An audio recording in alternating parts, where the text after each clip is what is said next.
Black Star Network is here. Hold no punches. I'm real revolutionary right now. Support this man, Black Media. He makes sure that our stories are told. Thank you for being the voice of Black America, Roland. Stay black. I love y'all. All momentum we have now, we have to keep this going. The video looks phenomenal. See, there's a difference between Black Star Network and Black-owned media and something like CNN. You can't be Black-owned media and be scared. It's time to be smart. Bring your eyeballs home. You dig?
Today is Friday, March 27, 2026. Coming up on Roland Martin Unfiltered, streaming live on the Black Star Network.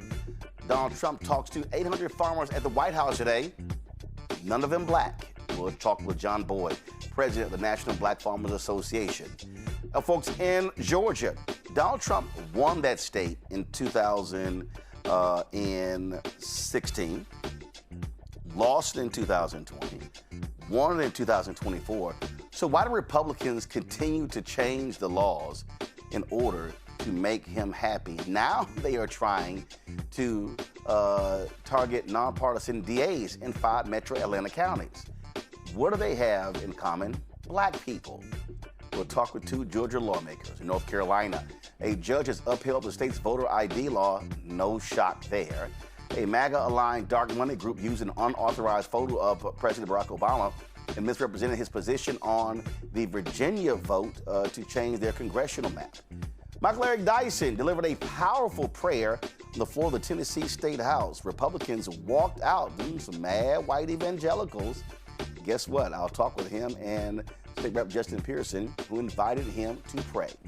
Well, that racist Secretary of Defense Peter Hegseth reportedly is blocking the promotion of 4 officers, 2 women and 2 black men, to become 1-star generals. And South Africa claims it was disinvited from this summer's G20 summit after the U.S. pressured France. It's time to bring the funk on Roland Martin Unfiltered on the Black Star Network. Let's go. He's got whatever the miss, he's on it. Whatever it is, he's got the scoop, the fact, the find. And when it breaks, he's right on time and it's rolling. Best believe he's knowing. Putting it down from sports to news to politics. With entertainment just for kicks, he's rolling. It's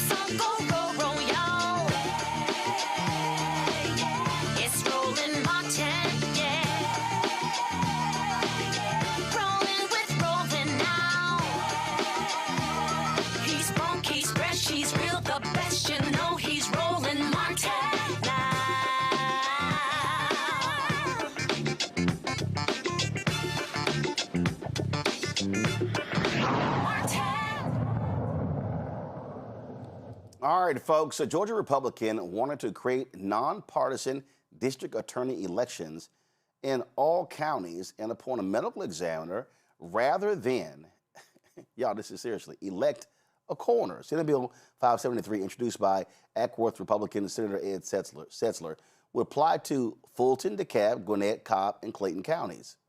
Just those 5. No other counties in Georgia. He said the change was needed to, quote, combat selective enforcement of laws by politicized DA offices. What's the common denominator in these counties? Oh, black women are the district attorneys in all 5. This is the map. This is the graphic you see right here. Luckily, the bill failed in the Senate by a 24-29 vote, with several prominent Republicans, including Senate Majority Leader Jason Anaviarte and Senator Matt Brass, who chairs the Gatekeeping Senate Rules Committee, joining Democrats in voting against it. Joining me now, Georgia State Senators Sonia Halpern and Kim Jackson, the first female whip in the history of the Georgia Senate. Glad to have both of y'all here. So this is what I keep trying to explain to people who watch this show and who listen. And that is, when Republicans are in power, they are targeting black people. I have said that this administration seeks to defund Black America. They are attacking every aspect of Black America. Education, economics, politics, civil rights, social justice. And so on the state level, where Republicans have power, these things are happening. We are seeing it in Georgia. We're seeing it in Florida. We're seeing it in Texas. In this case, it was defeated, but in so many other examples, they actually are passing laws that specifically target where black folks have been exercising their political power. Well, one quick update is that it was passed today in the House. So we sit in the Senate, but this is a bill that is passed in the House. And as you said, it is very specifically targeting 5 counties that all have in common Black DAs, Black elected DAs who happen to be Democrats. And so this bill is very specifically targeted. If it were good government and good governance, then it would be applied all throughout the state, but it's not. This is a very narrowly tailored piece of legislation that impacts our 5 of the largest counties in the state that represent about 40% of the population of the state and have Black women already in power. And you know as well as I do that, you know, when you have party labels next to your name on a ballot, it can help people just better understand perhaps your values or give them some clues and cues, especially for low information voters who may go in and not know every single name on their ballot for every race. I think back to Texas. Texas used to have straight ticket voting. So you could go into the booth and you can just simply vote all Democrat, all Republican. Well, Dallas County used to be red. Harris County used to be red. And all of a sudden, Democrats started figuring out how to actually campaign. Well, guess what? They took over Harris County, took over Dallas County, Travis County, Bexar County. Tarrant County was the only large county that was red. In the legislature, they said, okay, we're going to get rid of straight ticket voting. They said, we want people to be thinking about the choices in each race. That had nothing to do with it. It was about 1 year, 18 black women won judicial races. They could not stand losing. And so this is what they do. In this case here, again, what was the rationale given to specifically target these 5 counties and not the rest of the state? Yeah, I mean, so they just made it up, to be clear. I mean, I think that's really important. So, you know, when you reported at the top of the hour, you said it was defeated. Well, they did lose it first. And they said, you know what, we're going to take another bite at the apple. And so they took a really good bill sponsored by a Black woman in the House, stripped it out, and put some more racist things back on it, put it back on the floor again, and then it passed. It's now passed both chambers, so it's headed to the governor's desk, all around this notion that because these are the 5 large counties in Georgia, they need to have a special treatment and be nonpartisan. But really, I'm quite sure that if they could have just targeted at one DA, they would have done it. This is really about punishment for Fani Willis. Fani Willis, who dared to go after Trump. And so, had to give a little cover by going against the 5. But really, I think fundamentally, this is all about Fani Willis. So, okay, so it cleared the House 93 to 64. So what was changed? So you had an initial defeat in the Senate, and then it gets passed. So what actually changed? What changed was the bill number that it was written on. Very little to nothing else. I mean, they tried to make it slightly more constitutional by making it not go into effect until 2028, but very little actually changed in terms of substance. What changed was the bill number so that they could bring it to the floor again. Okay, so explain for the audience then, if Republicans voted against it in the Senate the first time, what happened the second time? So the Republicans voted against it in the Senate. And so what happens is that you take a bill that has made it you take a bill that already exists and you strip all the language out of that bill, and then you put this bill language into that other bill. So like you just heard, Black women had a great bill. It was on food trucks. They totally strip all the language out of that bill and they turn it into this bill that failed before, and it gives them another chance to pass the bill and do what it is that they've intended to do. And it bought them time to get more agreement amongst themselves to make this happen and have it get all the way through the process. So it doesn't go into effect until 2028. So what's next? I would assume Brian Kemp is going to sign it? I think that's a fair assumption. He could surprise us, but I think that's a very fair assumption. I think what we also know is that DAs will immediately, those 5 women DAs will immediately seek an injunction. And this will go and cost Georgians millions and millions of dollars as they litigate it. Because DAs are constitutional officers for Georgia, the irony here is that the state is going to have to represent the DAs and the state will have to represent the state's position. So we are talking about literally millions and millions of dollars spent in litigation of the state fighting the state, simply because Republicans wanted to target 5 Black women DAs. And we said multiple times, isn't it true that what's good for the goose is good for the gander? Why are we not doing this for all 51 DAs across the state? And they could not give a good answer because the only actual answer is because we want to target these 5 Black women. So is it just the DA races or is it other local races as well? The Solicitor Generals, it's a lot of the races that fall into public safety generally and broadly, except, and this is very important, sheriffs. Sheriffs, they have left as partisan races, but there are, county clerks, Solicitor Generals. So wait. I'm sorry. So county DAs, they changed. County clerks, they changed, but not county sheriffs. Correct. County sheriffs are explicitly written out of it. And part of it, I would argue, they made sure that sheriffs were left out because the sheriffs, they think, are doing a good job of locking up lots of Black people. So they're not trying to get rid of them. Wow. That is absolutely crazy. Again, but this is the point that I keep telling folk that they have to understand.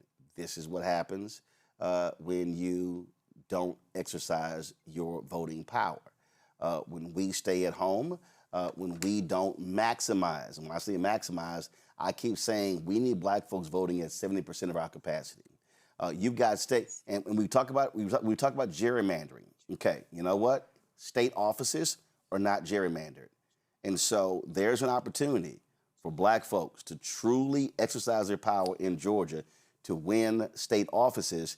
And that's how you also begin to stop a lot of this nonsense. So whether you're talking about Attorney General, Secretary of State, Lieutenant Governor, Governor's Mansion, this is what folks need to be focusing on because those state races also impact state Supreme Court. And so it's connecting of the dots, and this is how Republicans play the political games. Yeah, I mean, that's exactly right. Voting is going to be crucial. The reality is if we had if we had a Democratic lieutenant governor who was presiding over our options, they wouldn't have been able to bring this bill back a second time for a second bite of the apple. If we had a Democratic governor, he or she would be able to veto this kind of madness. So it gives a lot more power. The other piece of this is that part of the way that power works has also a lot to do with the budget. And so if you have someone with money in the budget for their district and they're afraid they're going to lose that, they use that as a little dangling piece to make people change their votes when they give them a second bite of the apple. There's a whole lot of different sticks that the Republican parties use against their own members to get them in line in order to pass these things. So it's absolutely essential that we flip these seats, particularly these statewide seats, in order to make sure that we can take away some of those sticks and give ourselves an opportunity to have a line item veto, to be able to veto these things at the very end, and also stop some things from coming to the floor in the first place. When is your primary? May 19th. All right. May 19th, early voting starts April 27th, correct? That's right. That's correct. All right. All right. We certainly appreciate it. State Senators Sonia Halpern and Kim Jackson. Thanks a lot. Thanks for having us. Last night, I was in North Carolina, Raleigh, North Carolina, for the Southern Regional Convention of Alpha Phi Alpha Fraternity Incorporated. I moderated a panel where we talked about how do we exercise our political power. Bishop William Barber, who was really there just to attend the session, the brothers gave him an opportunity to speak, and he talked about what our focus must be, specifically Alpha, but also broadly what we must be doing when it comes to exercising our power and not allowing these things to move forward. Watch this. Bishop, listen, I came tonight really to be just with the brother. That's all. I didn't really come to say anything because I think we know where we are. And it's time right now where we need workhorses, not show horses. We need some folks that understand we can't be playing checkers while they're playing chess.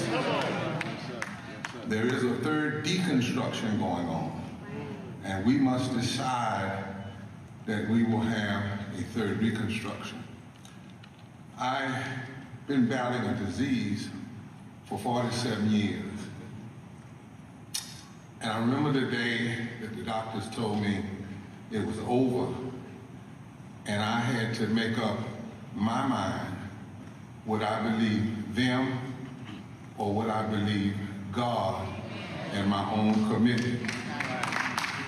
In this moment, this nation is sick, but we've got to decide whether we're going to believe them or whether we're going to believe God, whether we're going to believe our ancestors, whether we're going to believe the power in our own hearts that tell us bowing down is never an option. To authoritarianism, to neo-fascism, to anything that is contrary to our humanity. Now, Roland Martin and I are here tonight, and at the National, we made an ask I did on his behalf of Alpha, and that is, we need Alpha to give us 1,000 brothers. He and I, you'll find out, we're not going doing a lot of speeches now and rousing people up without a plan. We need 1,000 brothers that we can train in how to do massive voter get out strategically, not just lip service. We're gonna register everybody. Whenever somebody tell you they're gonna register everybody, they lying. They don't plan to do nothing with that because it doesn't make sense. First of all, you don't even need everybody. We live in the region of the country that is going to determine whether this country ends up. It always has come out of the South. You break the back of the South, you change the nation.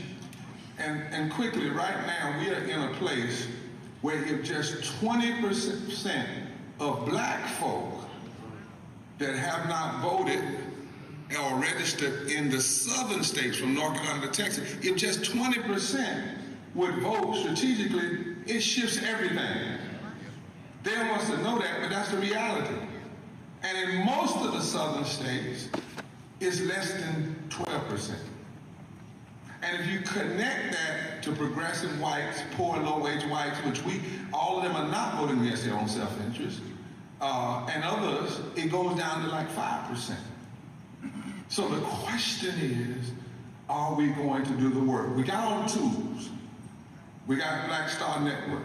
We got where my friend with Democracy Day is, our brother who's leading in this state. We have the technology. We have the manpower and the woman power if we implement it. And I'm gonna close you with this. And it might make you say, damn. I hope it does. I hope it makes you say, damn, we're gonna do this. You're sitting in North Carolina right now. There's a scripture in the Bible, in the Psalms, that says, Ephraim had everything he needed to win, but chose in the day of battle not to fight. This is nonpartisan. This is just history. Donald Trump. Come on, Doc. Come on, Doc. In the 1st Congressional District of North Carolina, which is the black congressional district, the 1st and the 12th, right, Brother Ward?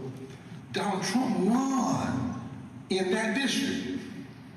Now, he won by 11,000 votes, but 85,000 people didn't vote. He won the state of North Carolina by 180,000 votes, 1,850 votes per county, but over 500,000 black folk didn't vote. I heard you, somebody said, damn. Right. That's right. So in essence, we have folk winning not because they're smarter than us, not because they're better than us, not because they have a better plan or agenda than us, but because they are on the field fighting. Our job, Alpha, if it has ever been our job, is to get our folk on the battlefield. We have everything we need. Give us 1,000 Alphas and we'll turn this country upside down. Give us 200 Alphas in North Carolina that will do the work and take off the suit coats and put on the overalls and go down to the 1st Congressional District and we'll turn this state upside down. We'll turn it right side up. Give us some brothers that don't just wear the black and gold, but understand that Alpha Phi Alpha must sometimes mean APA. Always press the agenda. No matter what they're doing, always press the agenda. When they're fighting our voting rights, always press the agenda. When they're trying to take our health care, always press the agenda. When they're going against fighting wars that we don't need to fight, always press the agenda. And what's the agenda? Justice. What's the agenda? Health care. What's the agenda? Living wage. What's the agenda? Voting right. What's the agenda? The right time to do all right is always right now. Give us 1,000 brothers and we can set America on fire like it's never been on fire before. We can get folk out that haven't thought about voting. And if we turn our people out, we turn this nation around.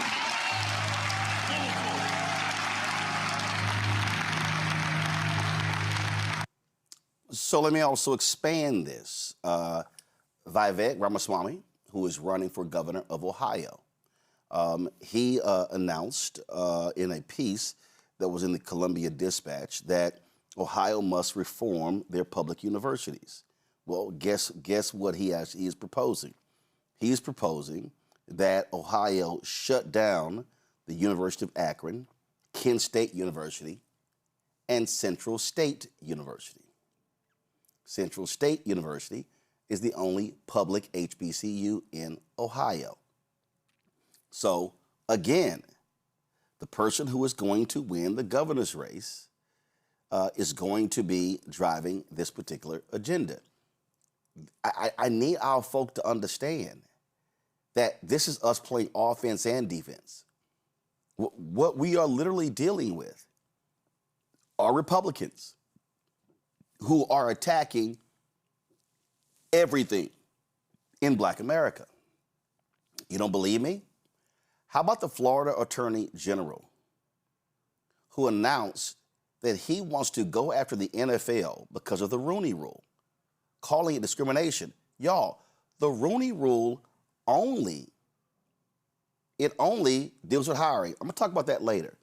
But again, I just need our folk to understand what is at play here. The stakes are incredibly high. And this is not a moment for a lot of to be asleep at the wheel. Bringing my panel right now. Mike Manning, civil rights attorney, Corpus Christi, Texas, joins us. Cody Danielle, independent journalist out of Birmingham. Michael Imhotep, host African History Network show out of Detroit.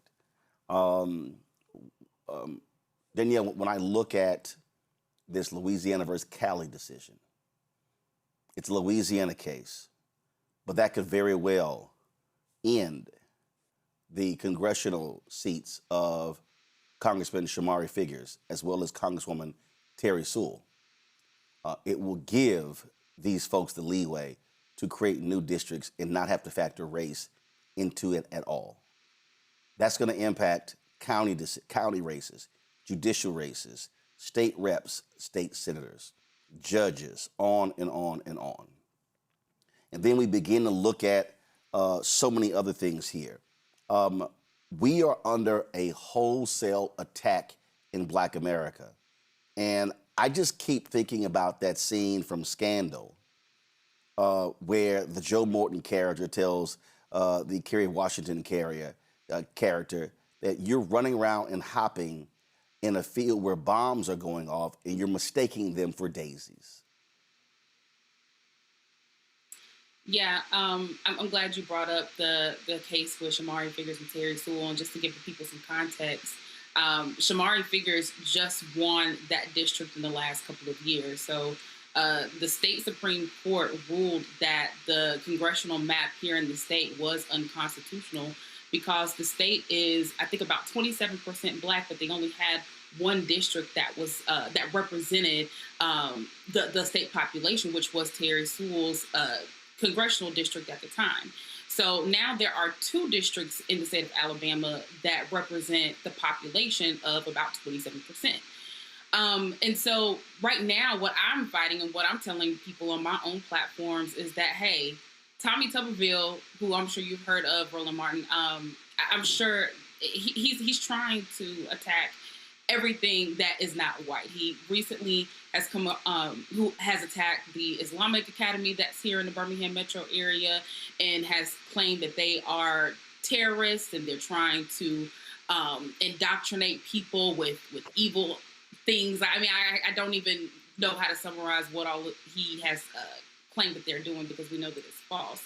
And so, I've agreed with you a million times before. Like, this is the time that we need to educate and inform people about the policies that are in place and that are potentially going to not just threaten our survival, but possibly even our existence as a people. We are not exempt from ICE potentially coming and knocking on our front door and saying, hey, we saw your social media post, we're deporting you. Like, that is not far-fetched at this point. And not to get off subject here, Roland, but I'm sure that with even the normalization of ICE being present in our airports, now that is something that is intentionally being done. They're trying to make it seem that us being overseen by another authority system is going to become our everyday life. Again, I keep saying, Matt, connect the dots, connect the dots, connect the dots. And I want people to understand what's going on here.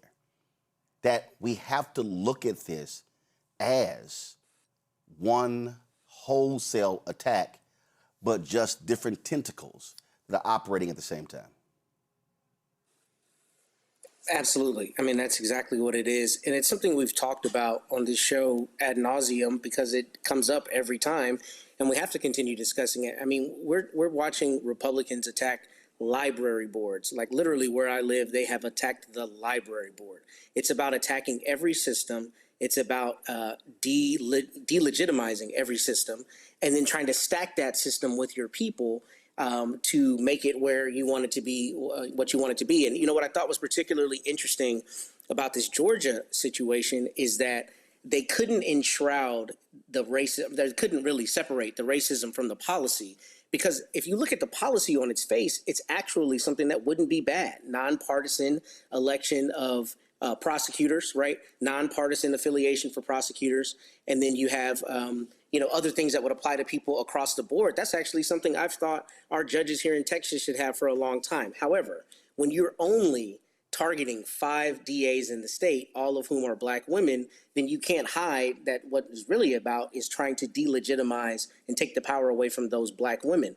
And it's kind of one of those, for thee but not for me type situations, because if you really cared about the genesis of the policy, you would do that across the board. But I remember at the top of the segment, you mentioned that some prominent Republicans voted against it, and the reason they probably voted against it is because they didn't want a cascade to slide where their people got their power taken away from them. But I think you're right. I think that's what we're seeing, and I think one of the ways that Democrats have really failed is by not seeing that this is a systemic attack on every system at the most granular level, the library board in Corpus Christi, all the way up to 1600 Pennsylvania. If you don't see those things as connected, then you're fighting a lot of disparate fights rather than one fight, which is to try to seize all the power and leverage it for yourself and for your compatriots. Michael, see, this is why I took offense in 2025 when people kept saying, oh, we're resting. We're resting. And I'm like, yo, this is not a time to be off the battlefield. These people are actively engaging in defunding and targeting all of Black America. Yeah, Roland, they're implementing Project 2025 like we told them. So you saying you're resting, you have no idea what's taking place right now. They are implementing measures to wipe our Black behinds off of the political chessboard. They've already wiped out 60 years of civil rights progress, wiping out Executive Order 11246, affirmative action. Trump did that his second day in office. That's something Ronald Reagan didn't even do. That's something the Heritage Foundation has been wanting to do for decades. They wiped out the Executive Order 13985 from President Joe Biden dealing with diversity, equity, and inclusion, all of this. So, and then when you look at what just happened with Breonna Taylor and the Department of Justice wanting to, if I remember correctly, drop some charges, federal charges against 2 officers involved in that case as well. So this is what's taking place. There's no time to rest, time to regroup, but no time to rest. Now, I didn't watch Scandal, Roland. I know you gave a reference, a pop cultural reference to Scandal. I didn't watch Scandal, but what I would say is people confuse being a frog in a boiling pot of water with being in a sauna or a jacuzzi at the health club, right? And don't know the difference. They don't understand that they're being cooked alive. So I like that clip that you played of Reverend William Barber and talking about get out the vote. I would rephrase it as educating people on political empowerment, understanding the tools of politics, putting it in their hands so they can acquire power to impact politics in their communities that gives them the policies that they need, the benefits that they need, because politics impacts every aspect of our lives. Folks, it's real. And we saw it on display today at the White House. Donald Trump had 800 farmers at the White House. And it was an insane speech he gave. We're gonna have John Boyd at the top of the hour. But folks, I'm telling y'all, I hope y'all see what the thread is in today's show. I'm showing you Georgia, Ohio, Florida, Texas, White House, Secretary of Defense in the Pentagon, how Black people are absolutely under attack in this country. You're watching Roland Martin Unfiltered on the Black Star Network.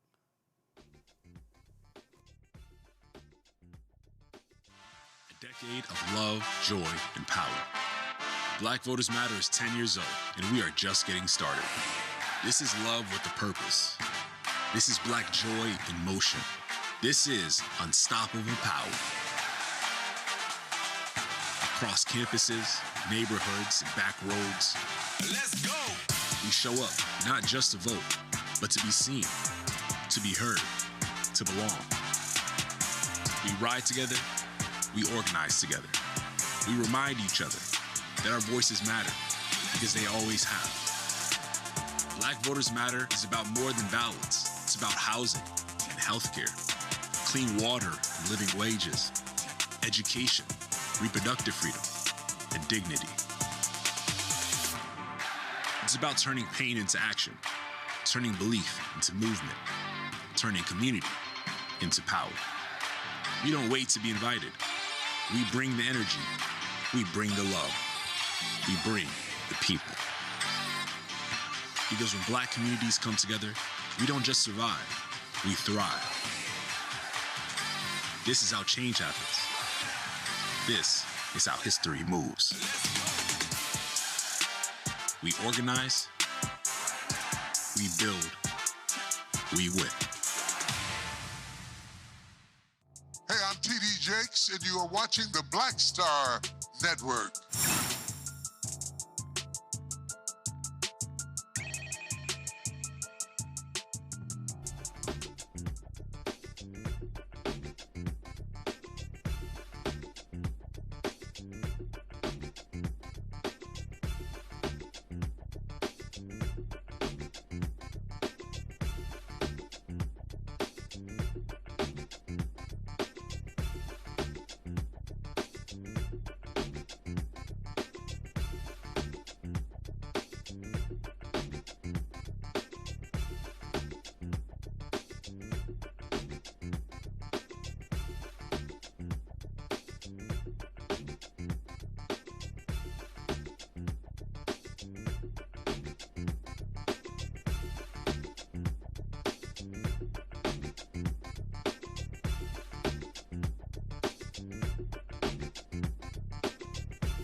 I thought Republicans loved them some Jesus.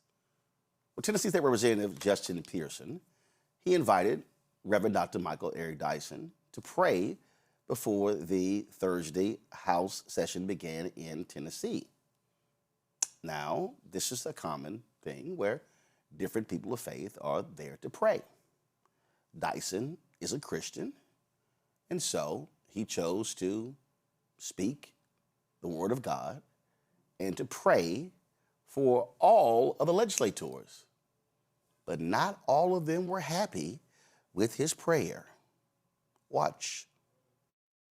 We come to you for comfort and blessing. Our world is on fire with bigotry and bombs. Despots rule populations with ruthless authoritarianism. We are in the midst of an extraordinary battle for the soul of America. We are in the shadow of the 3rd anniversary of the Covenant school shooting, and yet we still worship guns. In our country, we claim to love freedom, but we resent those who seek to practice it beyond mere creeds. We say we love the Constitution, but we undermine it at every turn. We say we love the Declaration of Independence, yet we fight against equality for all citizens. We deny meaningful life to those who we dislike through unjust laws. We deny liberty for those we despise through a deluge of unconstitutional rules. And we deny happiness to those we abhor through the arbitrary exercise of brute power. Although you encourage us through sacred words to remember the past, too many of us seek to erase history through lies. Come on. We seek to ban books that tell the truth about our country's long, bitter, and still unrealized pilgrimage to freedom. Too many of us support the First Amendment when it favors our slanted side and our distorted views. Slavery was central to the definition of the United States of America. Slavery was crucial to our arguments about who we understand ourselves to be and who gets to say so, and how that knowledge should shape our society and politics. Dear God, spare us from the hypocrisy of a breed of white evangelical piety that emphasize the adjectives white more than the noun evangelical. The hatred of blackness circulates in the lungs of the beast of white Christian nationalism, and we can feel the fire flaming from the nostrils of the dragon of black animosity.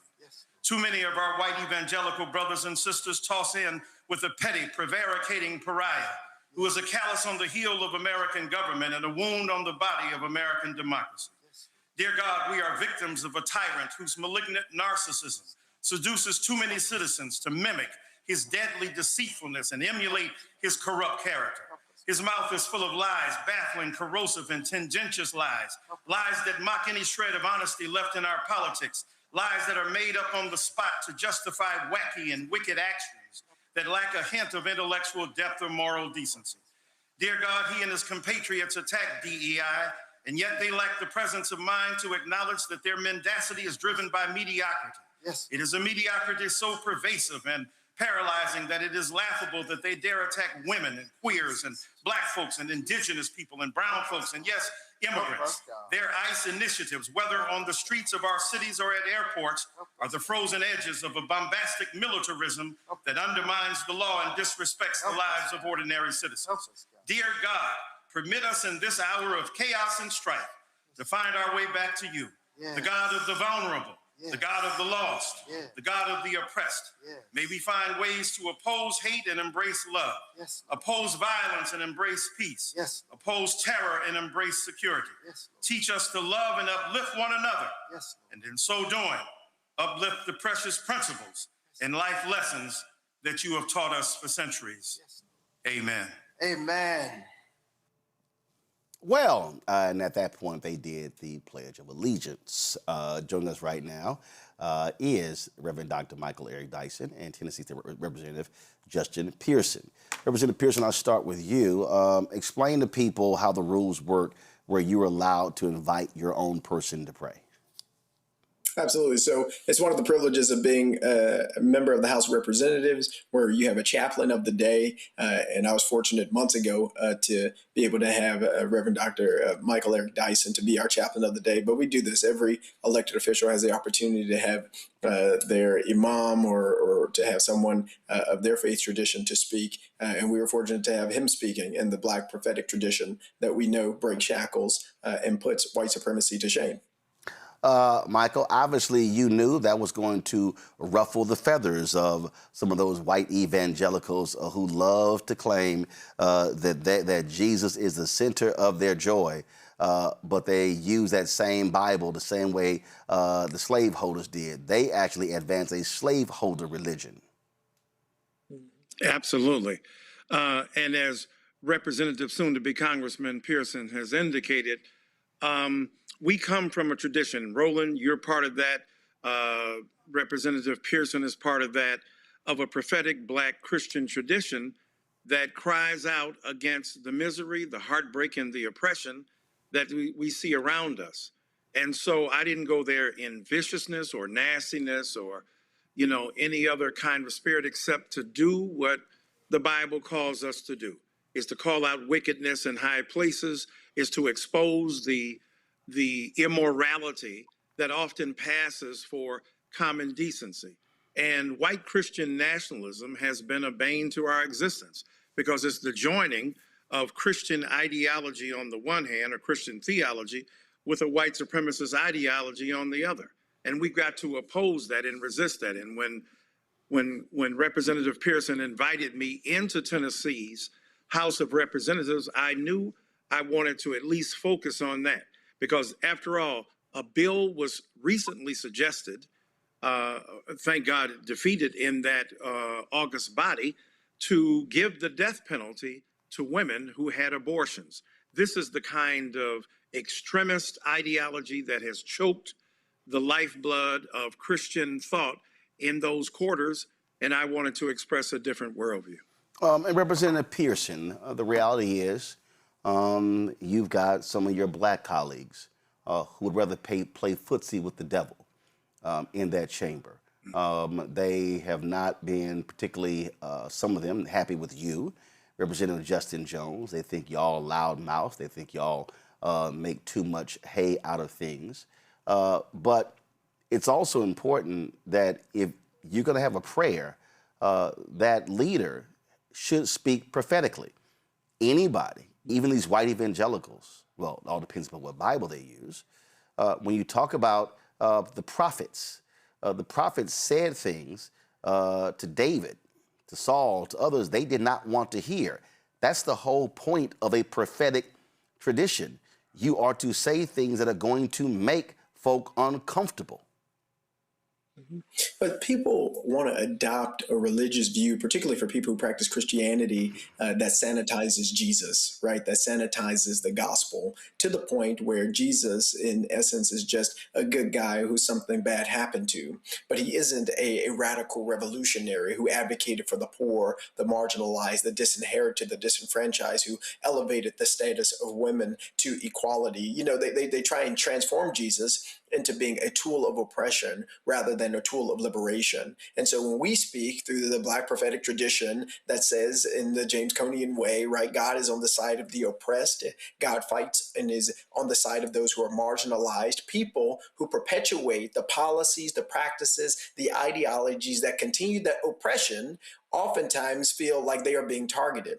But in effect, we are just following Christianity. We're following Christ's way. It was an empire. It was the government that lynched Jesus. And they lynched him not because he was talking about love, not because he was talking about healing people and providing health care to everybody in housing, but because he was saying the systems that have created the inequality and inopportunity for the marginalized, those must be broken down.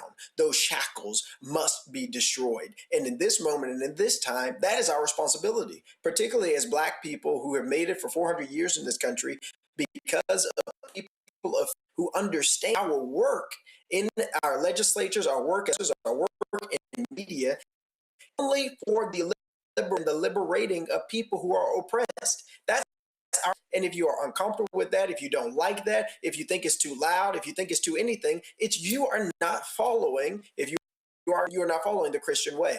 It's people who like to talk about God and like to talk about the Bible, but they don't talk about Christianity. They don't ever want to talk about Jesus Christ and what he went through that ultimately led to his ultimate sacrifice action. That's what was on display for me. It was the recognition that God is with us. God is in the struggle with us, and God is not pleased with the white supremacist domestic terrorist who's president of the United States and who professed Christianity to then continue to perpetuate the pain, the traumatization, and the harms that we're seeing happening all across our country, from Memphis with the occupation to other places in our country where we're seeing more deportations and harm happening. Anthony, go to my iPad. The Tennessee Holler, when they posted your video, they come on. Got it. So they had this clip here, Michael, of these Republicans. Ooh, they were really upset. Walking out. Michael, I thought the Christian folk were raised, you don't move. You don't walk out in the middle of a prayer. I mean, my goodness. What Bible study did they go to? Right. Hey, and they didn't even put up the one finger to indicate that they were tipping out. You know, it's bad Christian protocol. Here's the point. White people have always had the privilege to leave what they don't like, to not listen to what they don't want to hear. Black people and other minoritized populations have had to stay in the room because we fought to get in there. It may be uncomfortable, things being said that are antithetical to our well-being, but we remain there because we're going to stay rooted to fight against what we don't believe and to oppose those things that we think are offensive. But at the end of the day, you know, those who claim to be white evangelicals and those who are part of a white Christian nationalism, really, as I tried to say in my prayer, are more white than evangelical. They're more adjective than noun. And that adjective modifies everything. The real religion in America for many of these people is whiteness itself. We know that we have more in common with people who read the Tanakh, the Tao Te Ching, the Bhagavad Gita, the Holy Quran. Those people who believe in love and transformation and who believe that resisting oppression is the basic imperative of a moral worldview rooted in a belief in God. So you don't have to be my same, quote, religion. Martin Luther King Jr., in his letter from a Birmingham jail said, I go out into the southern terrain sometimes and look at their churches and wonder who is their God. And I don't have an obligation to believe in that God. I am an atheist to the God of white nationalism. I am an atheist to the God of these white evangelicals who wield power in the name of a white supremacist ethic that they refuse to make explicit, except they try to cover it with biblical imperatives and theological nostrums that really have nothing to do with the fundamental principle of claiming justice for those whose backs are against the wall. And Proverbs says that a rich man has a bunch of friends, but poor people have very few. And I think it is our intent to represent those people who have been marginalized, underrepresented. And so we have been taught to be kind to people. We would not step out on a prayer, even if we were offended by it from the bottom level of our hearts.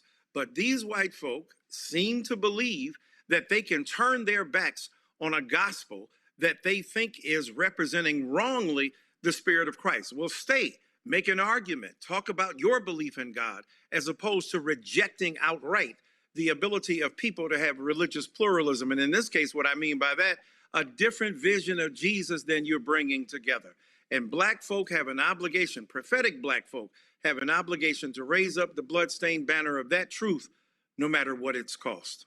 Senator Pearson, this was so interesting because just a few days earlier, your colleague, Representative Justin Jones, posted a video of essentially a worship service taking place on the floor of the Tennessee House.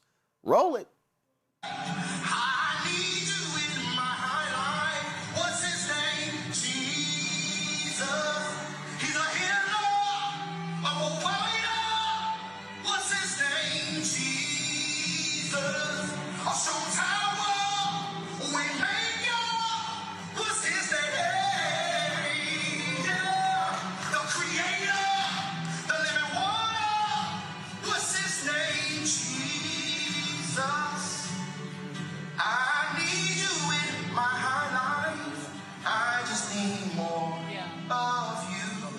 So what in the world was going on during our legislative session? Representative Pearson, boy, they wasn't walking out on that one.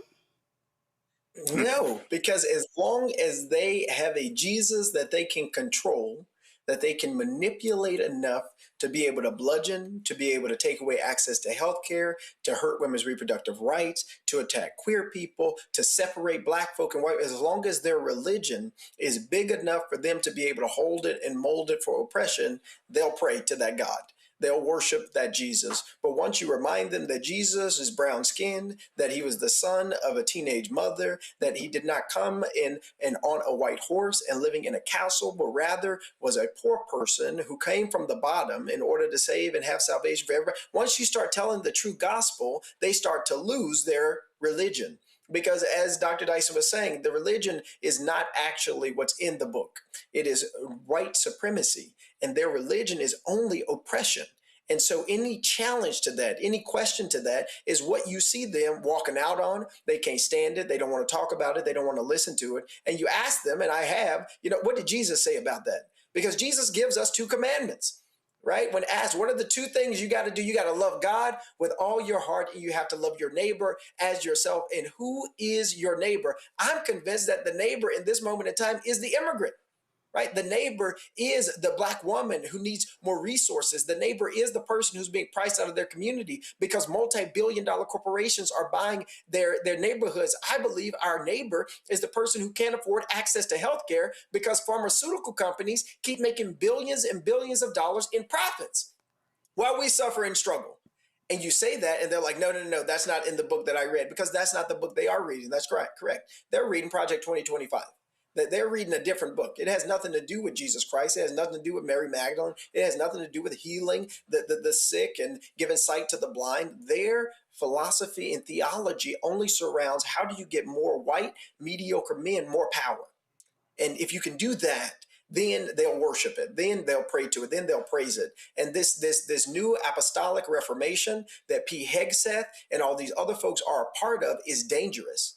Because what we are seeing is our democratic institutions, lowercase d, being used as a tool for a theocracy that is rooted in white supremacy to be implemented in our country.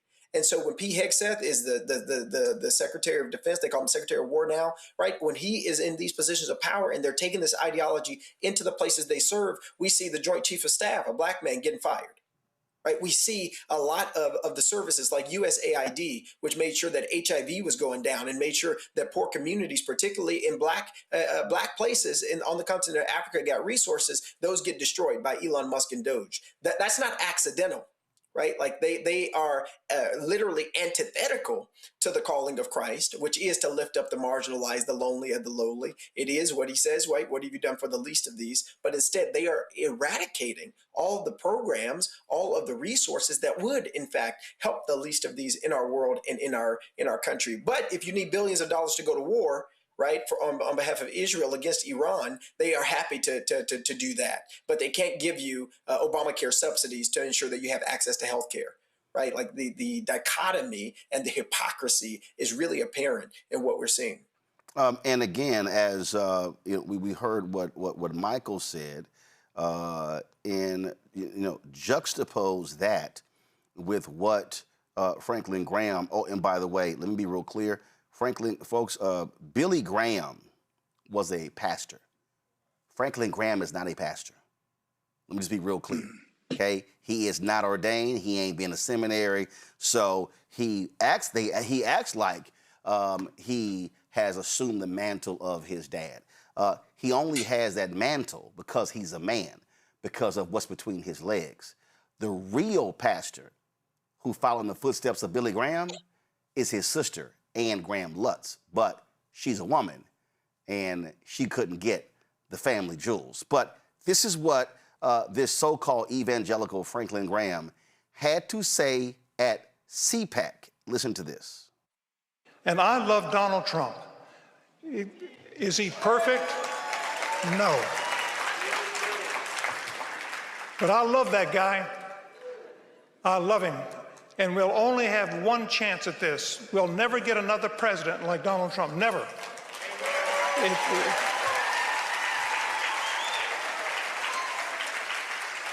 that's why it's important that we do everything that we can to try to get him reelected.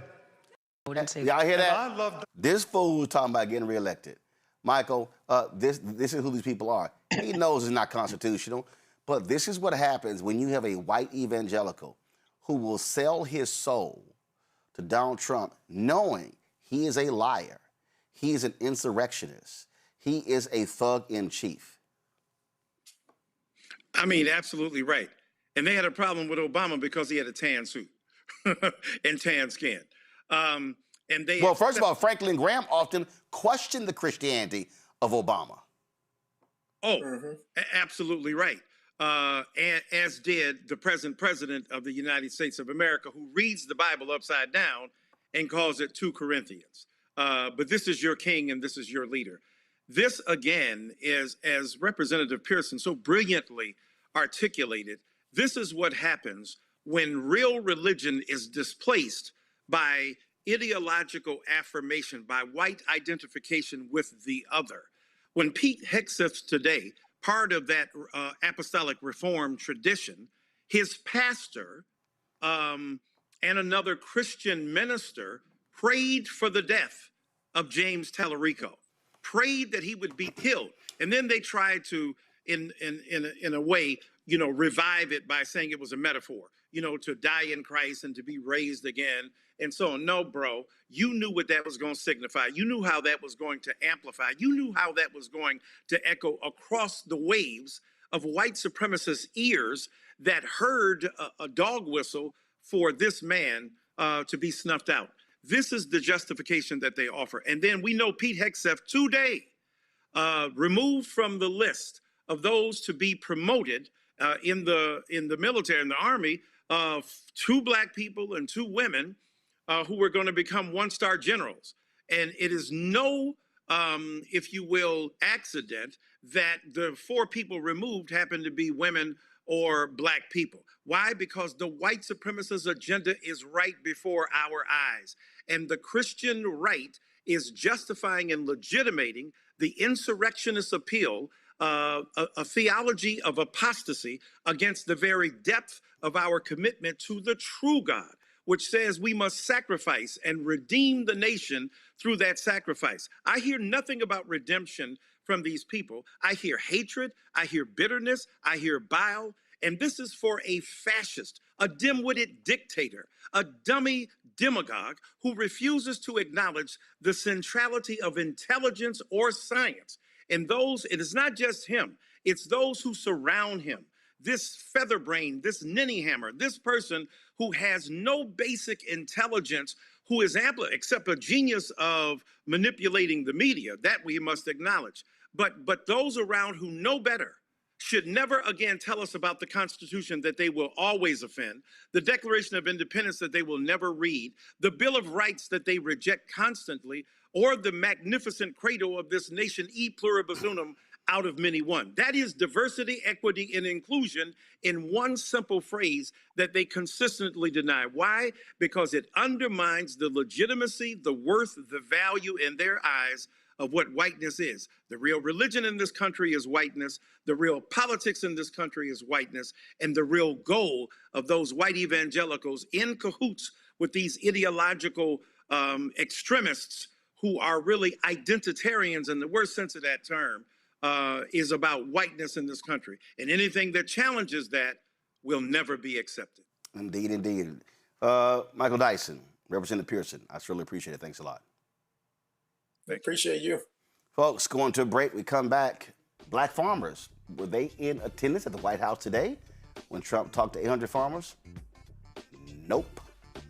We'll talk to John Boyd next on Roland Martin Unfiltered on the Black Star Network. Support the work that we do. Join our Bring the Funk fan club if you want to contribute to continue to make this show center on our folks, this show, but also the 5 other shows on the Black Star Network. Your support is absolutely critical.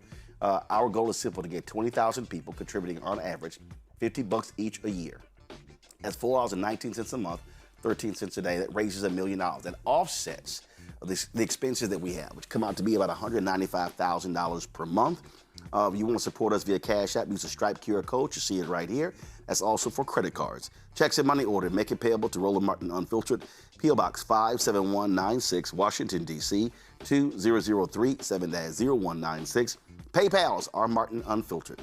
Venmo's RM Unfiltered. Zelle, Roland at RolandSMartin.com. Roland at RolandMartinUnfiltered.com. We'll be right back. With medicine and science under attack, I want to keep you and your family informed and healthy. I'm Dr. Ebony Hilton, and I knew at the age of 8 that I wanted to be a doctor. So I studied hard and became the first African-American female anesthesiologist hired at the Medical University of South Carolina since its opening in 1824. And I always say I was made into a doctor, but I was born to be a mom. And as a new mom, wife, sister, daughter, and friend, I understand how frightening a medical crisis can be. I care for individuals on some of the worst days of their lives, and it's my mission to provide you with a safe space to gain clarity on issues affecting your mind, body, and soul. I recognize that there are health disparities, particularly as it pertains to race, and I want to help bridge the gap between you and your healthcare providers. Join me every Thursday for Second Opinion on the Black Star Network, where each week I'll invite experts from various medical fields to share the latest health news. We'll discuss topics such as the vaccine debate, mental and sexual health, medical bias, infertility, menopause, andropause, nutrition, and aging. Together with my medical colleagues, we aim to provide you with a second opinion. Don't miss it, Thursdays only on the Black Star Network.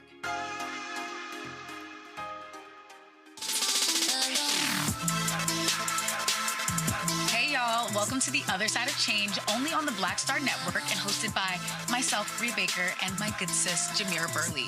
We are just 2 millennial women tackling everything at the intersection of politics, gender, and pop culture. And we don't just settle for commentary. This is about solution-driven dialogue to get us to the world as it could be and not just as it is. Watch us on the Black Star Network, so tune in to The Other Side of Change.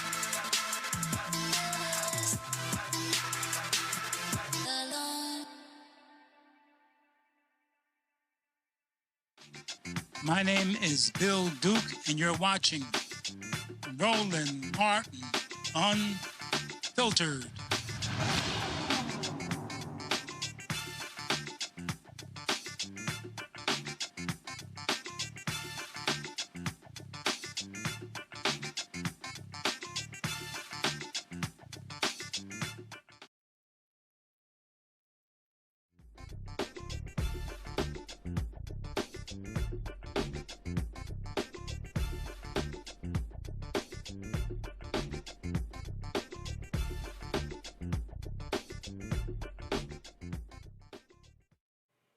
Well, the twice impeached, criminally convicted commander-in-chief, Donald Trump, met today at the White House and spoke to 800 farmers. He attempted to reassure them, claiming that everything is fine and that they should be thankful for taxpayer handouts designed to mitigate the impact of his tariff policies. You know, the same thing that happened the last time when taxpayers, money with $25 billion went to farmers because of his tariffs and his screw-ups. Well, speaking from the White House Truman balcony, he addressed what he called the single largest gathering of American farmers the White House has ever seen. He promoted new policies he argued would save farmers money and help them stay in business despite rising input costs caused by his own actions. Field. I'm giving you a field that goes like this. Makes it a lot easier for you, the things that we've done. And to further help farmers recovering from the Biden catastrophe, we use money taken from tariffs. The tariffs, we've taken in hundreds of billions of dollars from the tariffs. And as I said, we gave you $12 billion in farm relief. And that happened just recently because you were hurt by certain countries unfairly. And I said you were unfairly hurt, and we gave you $12 billion, and that made up for it. I'm also asking Congress to quickly pass the new farm bill, and today I'm promising to request additional farm relief for our great patriots in the next funding bill. So we have you taken care of in both instances, and we're pushing very hard for the new farm bill. Okay, he also said this idiotic thing. Anthony, go to my iPad. That the White House has ever seen, has ever had. And rain or shine, and you don't mind rain, shine. The one thing about farmers, they don't care about that weather. They get out there, it makes no difference. But rain or shine, no one has more grit or greater spirit than the American farmer. We love the American farmer. I just gave you $12 billion. I don't know if you know that or not. You make enough money, it doesn't matter to you, right? But we just provided $12 billion, right, Brooke, for the American farmer. You think Biden would have done that? No, he wouldn't have done that. Yeah, because Biden would have destroyed them with these stupid tariffs. John Boyd is the president, National Black Farmers Association. Glad to have you on the show, John. Were you invited to this gathering? Absolutely not. You know, I wasn't invited, but I certainly invited myself, Roland. So I sent the emails as soon as I heard that they were having this gathering. I sent the emails to the White House, and of course, they didn't invite me. Roland, this man had the audacity to put a gold tractor out on the White House lawn when we got 190 black farmers losing their farms out here, 190. And then he said, you know what? Go to the SBA and borrow some money. While we got 190 black farmers facing farm foreclosures due to this president's tariffs, due to this president's war where we're spending $1 billion a day.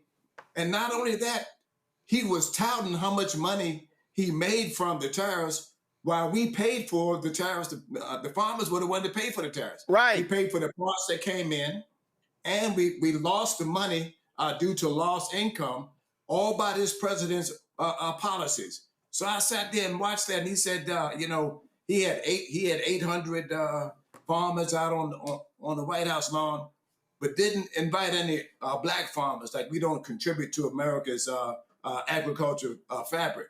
You know, what an insult to our people here. And this is something that these white farmers keep supporting. This man is laughing in their face, and a lot of those farmers out there in that audience, Roland, I can almost promise you that they're facing foreclosure too. So this is a farm crisis, and he's up there talking about the golden jubilee and got a gold tractor, and it sounded like he kept saying 2 or 3 times, go out and buy a new tractor, Roland. While we got black farmers who can't meet their financial obligations, they're behind on their mortgages and farm operating loans and farm equipment loans. And this president is out there saying, oh yeah, go out and buy some new tractors. How offensive to these farmers, man. I had to go. And guess what? On top of that, we got diesel fuel, right here in my hometown, man. $6 a gallon while he's touting how good a shape America's farmers in. They got money, they don't need money and all this stuff. Fertilizer is up 40%. 40%. For people to understand that, $140 a ton to $200 a ton for the real good fertilizer, all due to this president's war. So we're not in bad shape because of something that we did. We're in bad shape because of this president's policies, and he's still talking about Biden did it. Biden didn't impose tariffs. This is his baby. This is his thing that he put into place, and now he wants the American taxpayer to bail him out, you know? I had to go over there and grab my hat since you got your black hat on. I mean, here's what. Hey, Roland, it's Friday, man. Here's what is just insane to me. This fool says, I'm giving you the money from the tariffs, but the tariffs are the reason why the farmers have been losing money. And the tariffs were paid by American companies, not by anybody else. And these idiots are sitting there going, oh my God, we're gonna applaud that. Not only that, you mentioned this here, y'all roll a video of this golden tractor. Yes. Like, I don't understand how in the world you could not be insulted by this idiot displaying a gold tractor. These people are filing for bankruptcy. You have suicides, all this sort of stuff, and they're sitting there clapping for this idiot. Hey, Roland, man, a gold tractor on the White House lawn, man, when many of us barely could have enough money to fix our equipment.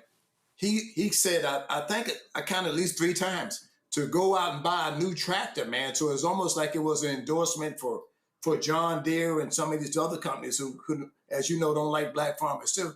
Man, we don't have no money to buy a new tractor when we're trying to hold on to our legacy of farms here in this country.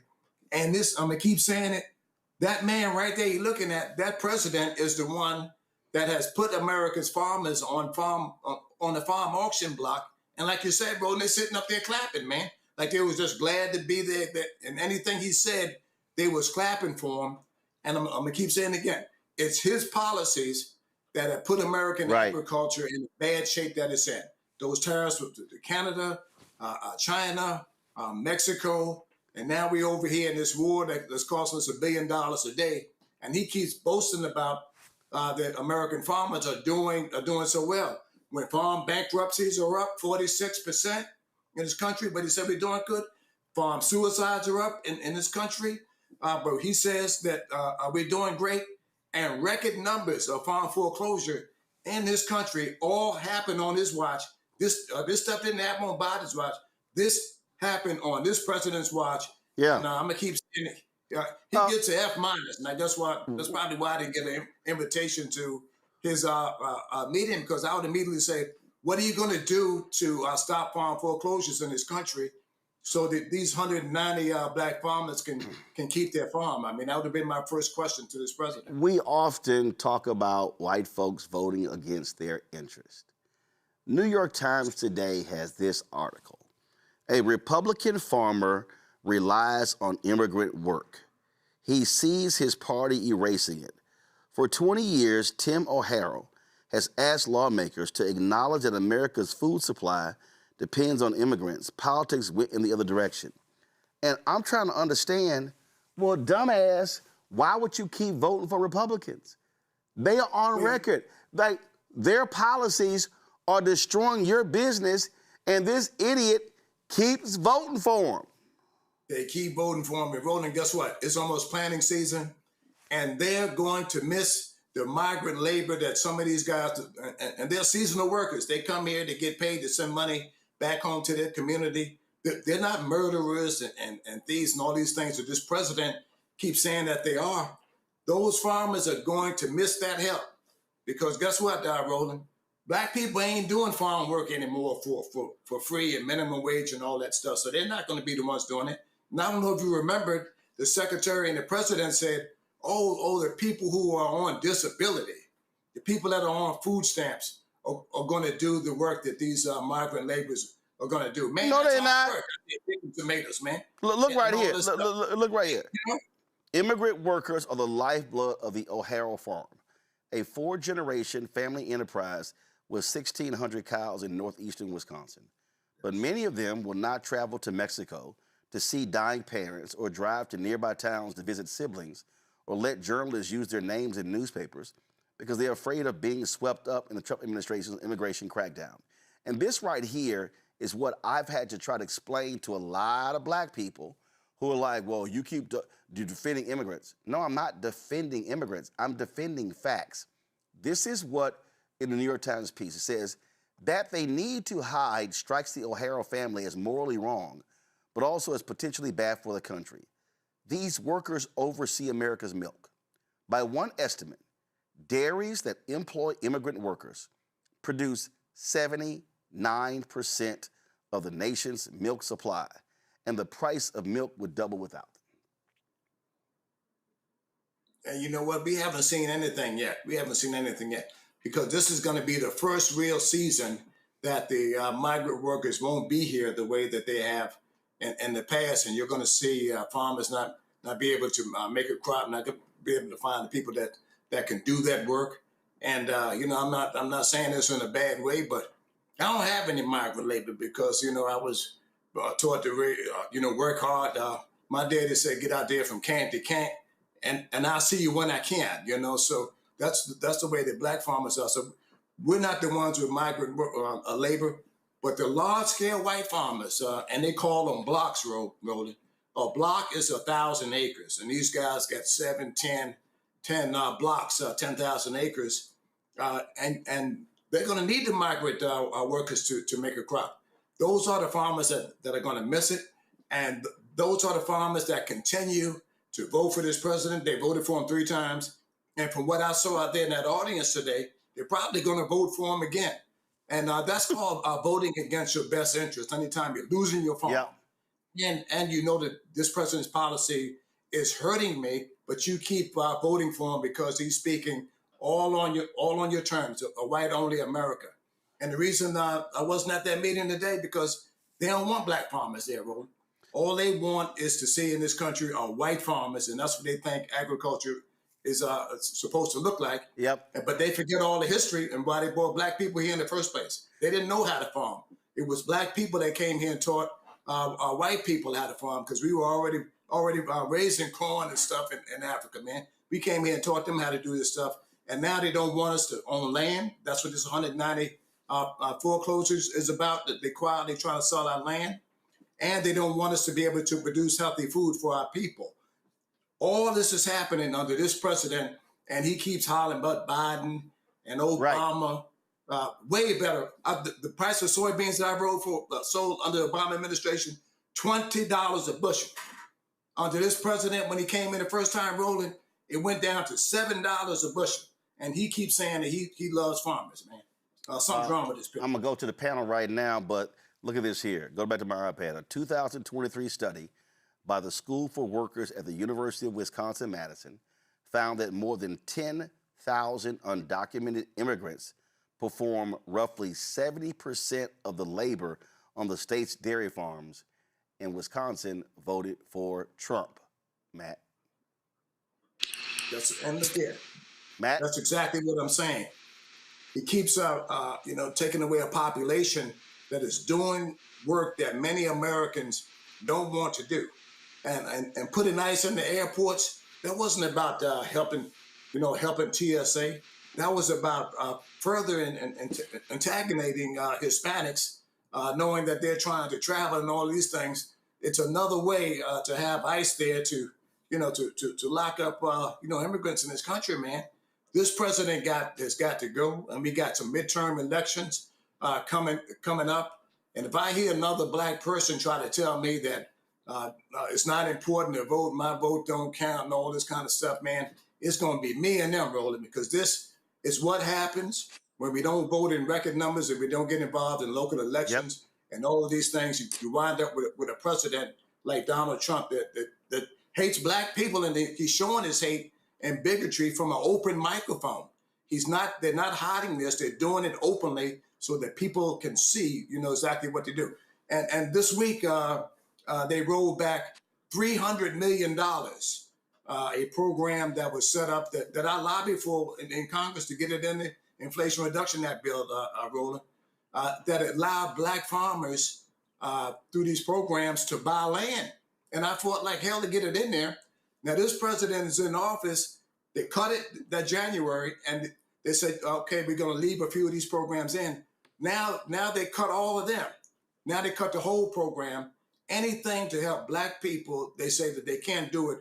And then the next day, he invites 800 white farmers, to the White House while he's cutting programs that targeted and helped, Black farmers buy land.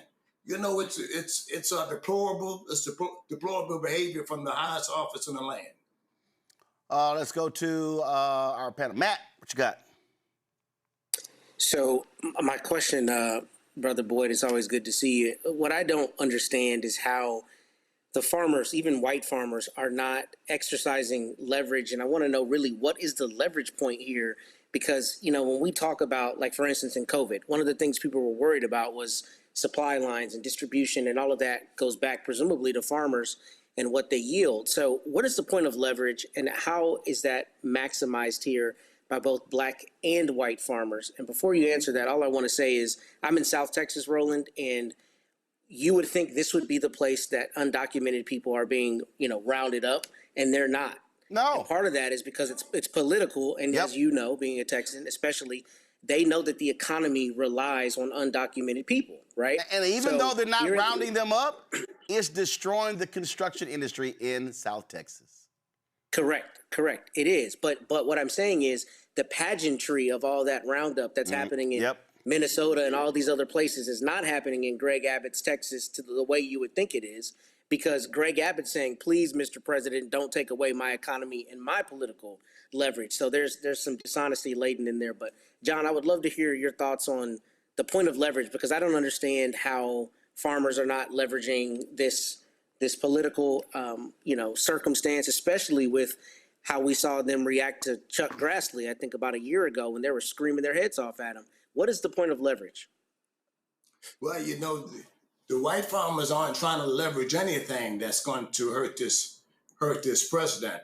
We were sitting in the driver's seat when he first imposed tariffs on China, and then Mexico, and then Canada, in that order. And farmers were in the driver's seat, and they gave the whole issue.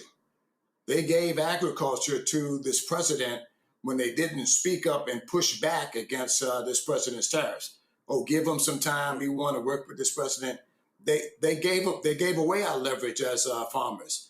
Black farmers, we're not that large in the scope of things in the whole agriculture sector, but on the southeastern corridor of the United States, we do hold some play there.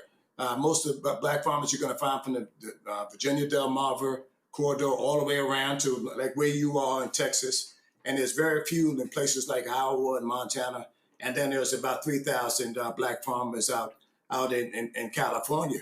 But the white farmers gave away our leverage when the president imposed tariffs by not pushing back and not saying, we're going to do certain things if you keep these tariffs in place.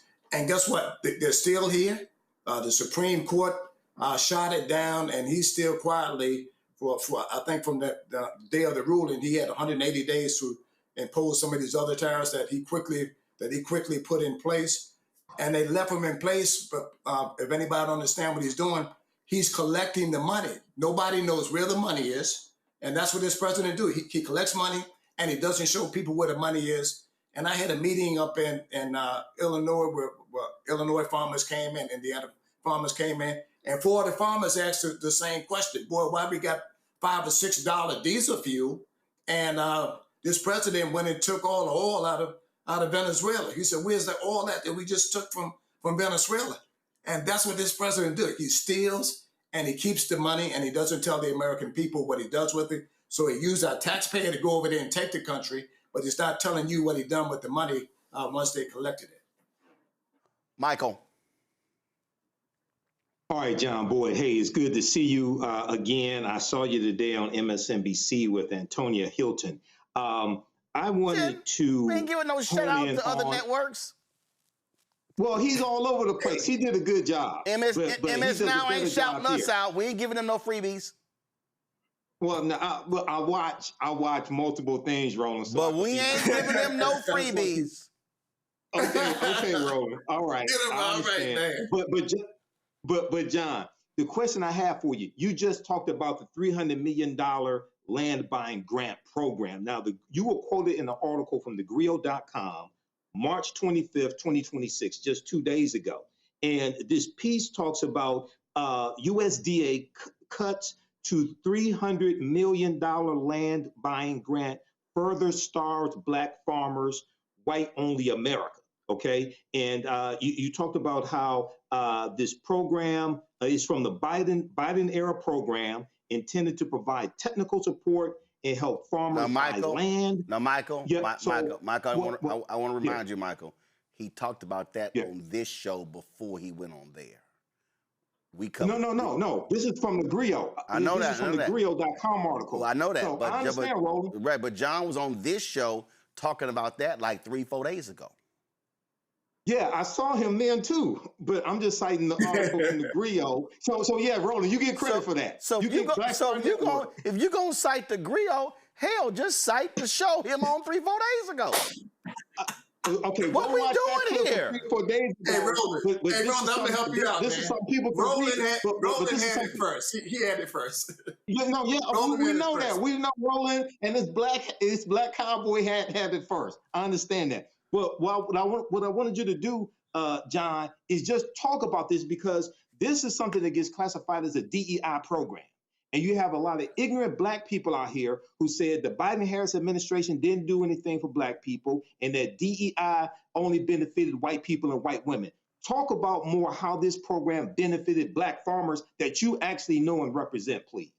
Thank you, Roland. And before I do, yes, absolutely. And you have to look at all of the land that we lost in this country. From the turn of the century, we lost 20 million acres of land that was in the hands of Black people. And was a lot of that land came during the USDA era, Old Farmers Home Administration. And we lost that land through a program called Lease Back Buyback, where the government went around and said, we're not going to take your farm, we're going to put it in inventory and allow you to lease it. We wound up with 1.5 million acres of land in inventory. We never got it. And I spent 40 years trying to get it.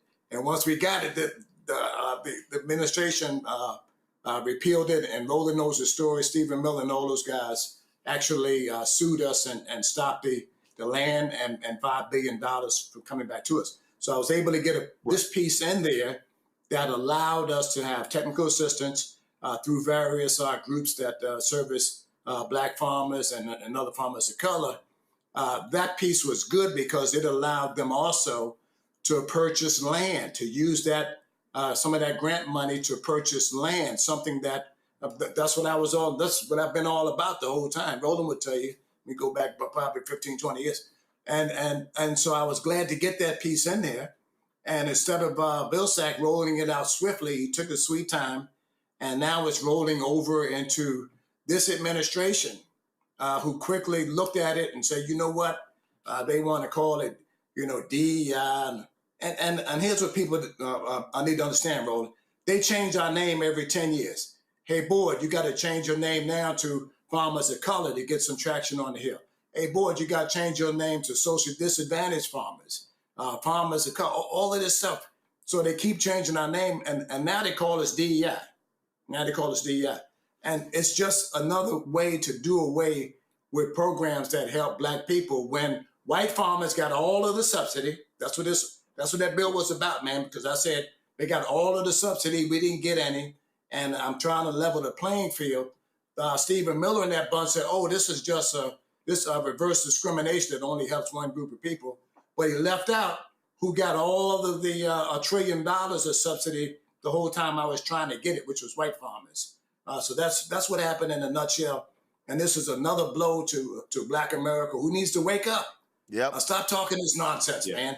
Wake up, let's band together and pull together and be ready to fight back in these midterm elections and get rid of this president, man, and get somebody in there with some galls when we do get a candidate to make sure that person has the galls to say, you know what, we're going to put in our programs when we come in and we're going to do them expeditiously, and we're not waiting to help other populations in this country. Danielle?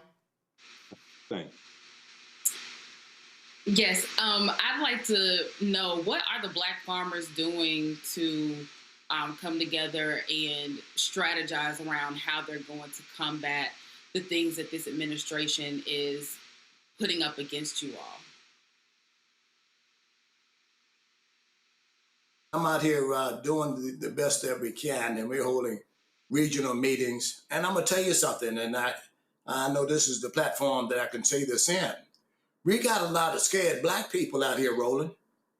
You know, it was a farmer in Illinois just this week, and who clearly said, well, you know, I don't want my name out there publicly because the Trump administration may push back and foreclose on me sooner.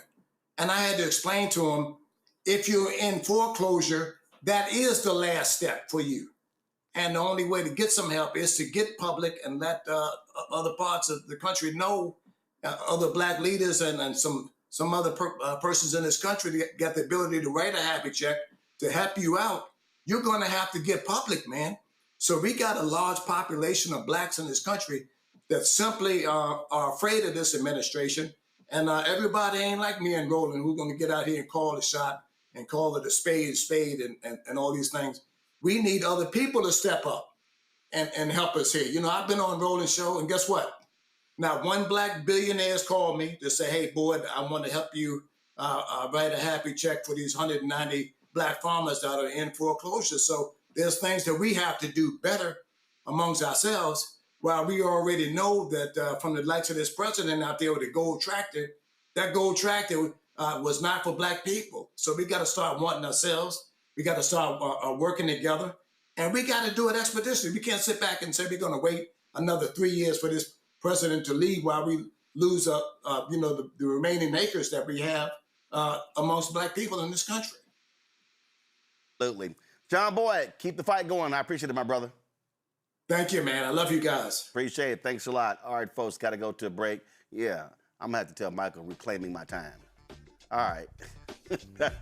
Let me, coming back, we're going to talk about Pete Hegseth showing his racism by denying opportunities to promote Blacks in the Pentagon. We'll talk about that. Also, a member of Congress from Florida, she's in trouble, found guilty by a House Ethics Committee of 25 charges. We'll tell you about that as well. You're watching Roland Martin Unfiltered on the Black Star Network.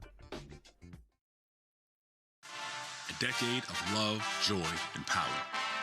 Black Voters Matter is 10 years old, and we are just getting started. This is love with a purpose. This is Black joy in motion.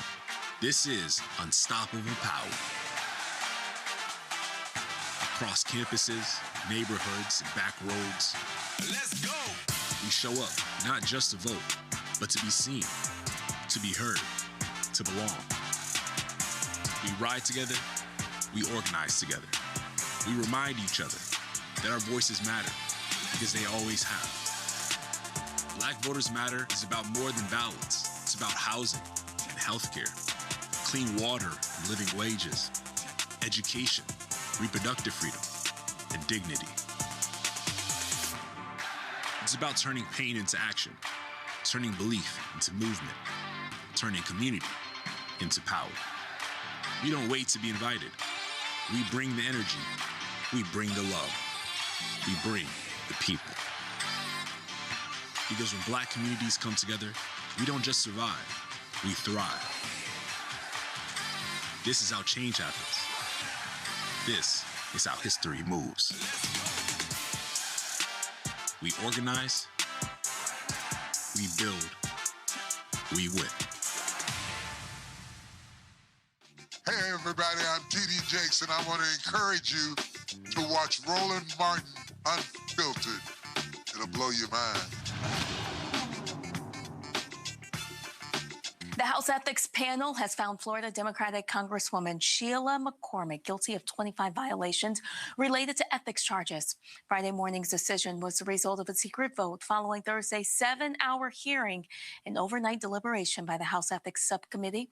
McCormick faces censure, reprimand, removal from committees, or even expulsion from the House. The Justice Department indicted her in November on charges of stealing and laundering $5 million in federal emergency management agency funding. Her family's healthcare company, Trinity Healthcare Services, was working with FEMA through a COVID-19 vaccination contract and allegedly got $5 million overpayment. The DOJ claims that she and her brother did not return the money, instead routing it through multiple accounts and using it to fund her successful 2022 special election campaign.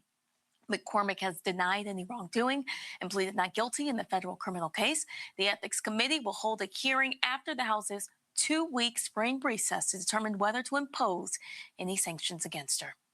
And a prominent contractor from Chicago died following a shooting that happened in broad daylight near the United Center. According to police, 67-year-old Jerry Lewis was shot in the head on Tuesday afternoon. He was transported to a local hospital, and that's where he died. Family members described Lewis as a successful contractor and developer who played a significant role in Project 1901. That's the multi-billion-dollar redevelopment around the United Center. They report that he was just walking between two offices when two gunmen approached him and opened fire. As of now, there's no information regarding any suspects or motive for the shooting. A Maryland woman hired a crew of 6 Guatemalan workers to replace her roof for a $10,000 project. When it was time to pay, she called Immigration and Customs Enforcement to report them. As a result, ICE agents took the workers into custody. Legal experts say that if these allegations are true, the homeowner could face felony charges under Maryland law.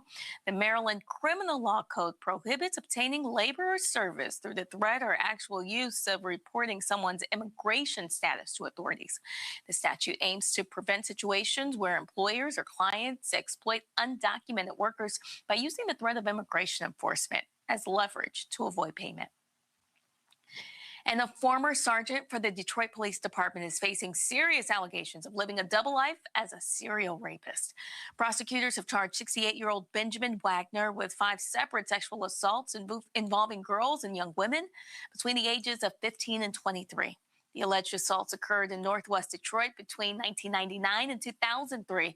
The cases are linked to a backlog of nearly 11,000 untested sexual assault kits discovered in a 2009 warehouse, which date from 1984 to 2009.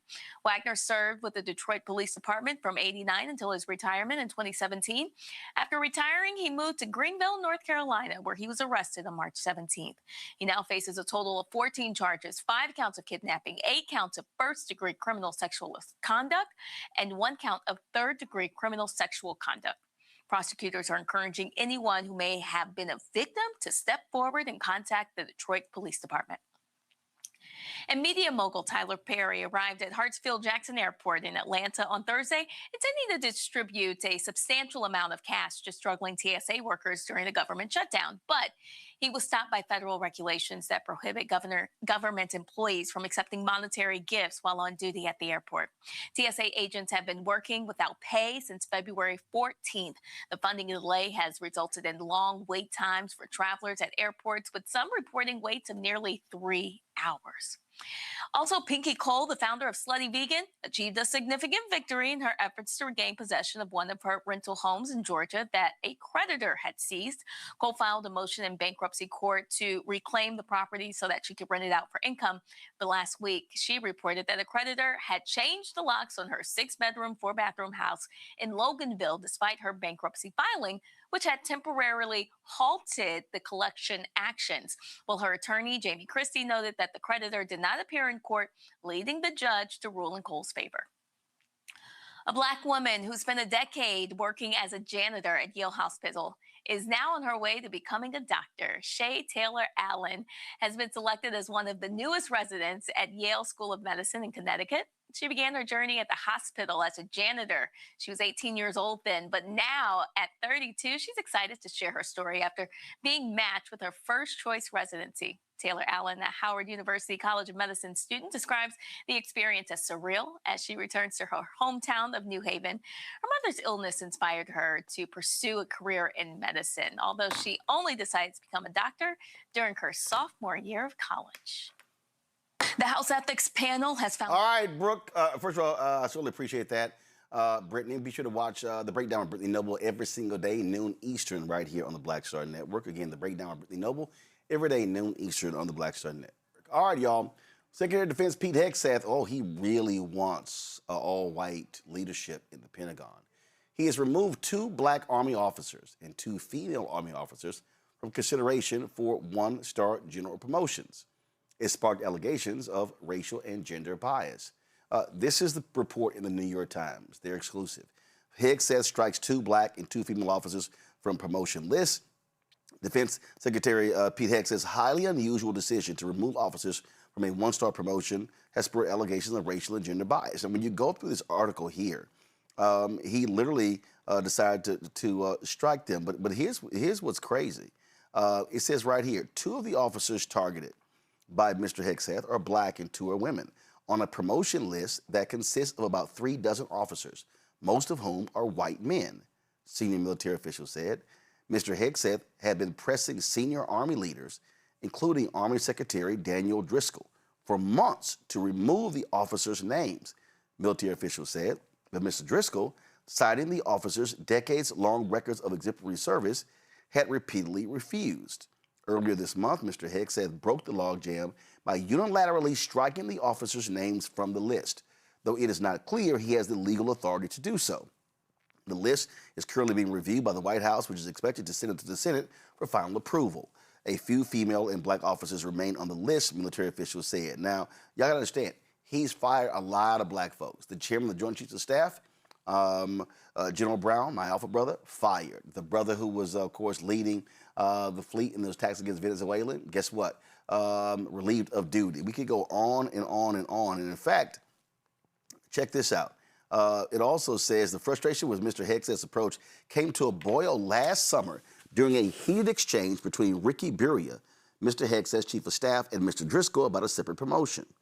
Mr. Buria chastised the Army Secretary for selecting Major General Antoinette R. Gant, a combat engineer who served in Iraq and Afghanistan, to take command of the Military District of Washington, said 3 current and former defense and administration officials familiar with the exchange. The command provides security and performs ceremonial duties in the nation's capital, and its commander often appears alongside the president at Arlington National Cemetery. It said Mr. Buria told Mr. Driscoll that Trump would not want to stand next to a black female officer at military events, the official said. Mr. Driscoll was shocked. Quote, "The president is not a racist or sexist," he told Mr. Buria, according to the officials. Mr. Driscoll then raised the issue with a senior White House official who agreed with his assessment of Mr. Trump. Mr. Hegseth's office retreated. General Gant began serving in the position last summer and was promoted to 2-star rank earlier this month. Now, Danielle, here's what's crazy. Pete Hegseth wrote this book complaining about woke military and they were sacrificing and all this sort of stuff. He attacked African-American former Secretary of Defense Lloyd Austin, retired 4-star general. Hegseth don't even have 1 star. Attacking them as well, y'all focusing on diversity. No, what they said was, we want to reach deeper into the list, so we are promoting highly qualified individuals. Bottom line is this here. Pete Hegseth, he wants white leadership. That's what he wants. In fact, this is what, let's see right here. This is what the Times said. 43% of the 1.3 million troops from active duty are people of color. But those leading the military are overwhelmingly white and male. It says right here in this piece, first of all, Hegseth disparaged senior officers in the military under Austin, calling them cowards hiding under stars and whores to wokesters. Right now, after he fired General Brown and Admiral Franchetti, who was a woman, the chairman and the vice chair of the Joint Chiefs of Staff, all 5 service chiefs, and 9 of the military's 10 combatant commanders are white men, a return to the status quo that existed for decades. MAGA, we keep saying, not make America great again, make America white again. Yeah, first of all, Roland, you keep calling me Danielle. I'm sorry. Cody Danielle. But you Cody Danielle. Yes, I'm sorry. I'm Gotcha. sorry, but I did do a little bit of a name switch here for branding purposes. See, so, y'all can't be doing that. See, you can't be sitting here switching shit up and then you keep calling me Danielle, I'm Cody Danielle. Well, damn. So which one is it? Cody Danielle, or Cody? It's Cody Danielle. Before I was Cody D. So it's okay, now, before you were Cody, see, I was calling you Cody D before, now you Cody Danielle. Lord, Lord have mercy. Go on ahead. It's okay. Well, look, I do feel like this situation of a misinformation campaign around diversity, equity, and inclusion. This is just another example of how the Trump administration never truly understood what DEI actually is. And, they keep using the word meritocracy. Well, Pete, where's your merit? You don't have any. You don't have the credentials to be the Secretary of War now, not the Secretary of Defense, but the Secretary of... No, it's not. Only Congress can change the name of a department. He's still Secretary of Defense. Okay, Secretary it ain't war. of Defense. They can slap whatever name they want on it. Congress has not changed the name. Just like the Kennedy Center is the Kennedy Center, not Trump. Yes. That takes an act of Congress. Go ahead. Thank you Cody D, Cody Danielle. Roland, don't do this, okay? but they keep going on with this misinformation campaign around what DEI is and what it is not. And, I just wonder, did Pete Hegseth even look at the profiles and the records of these officers before he decided to block their promotions?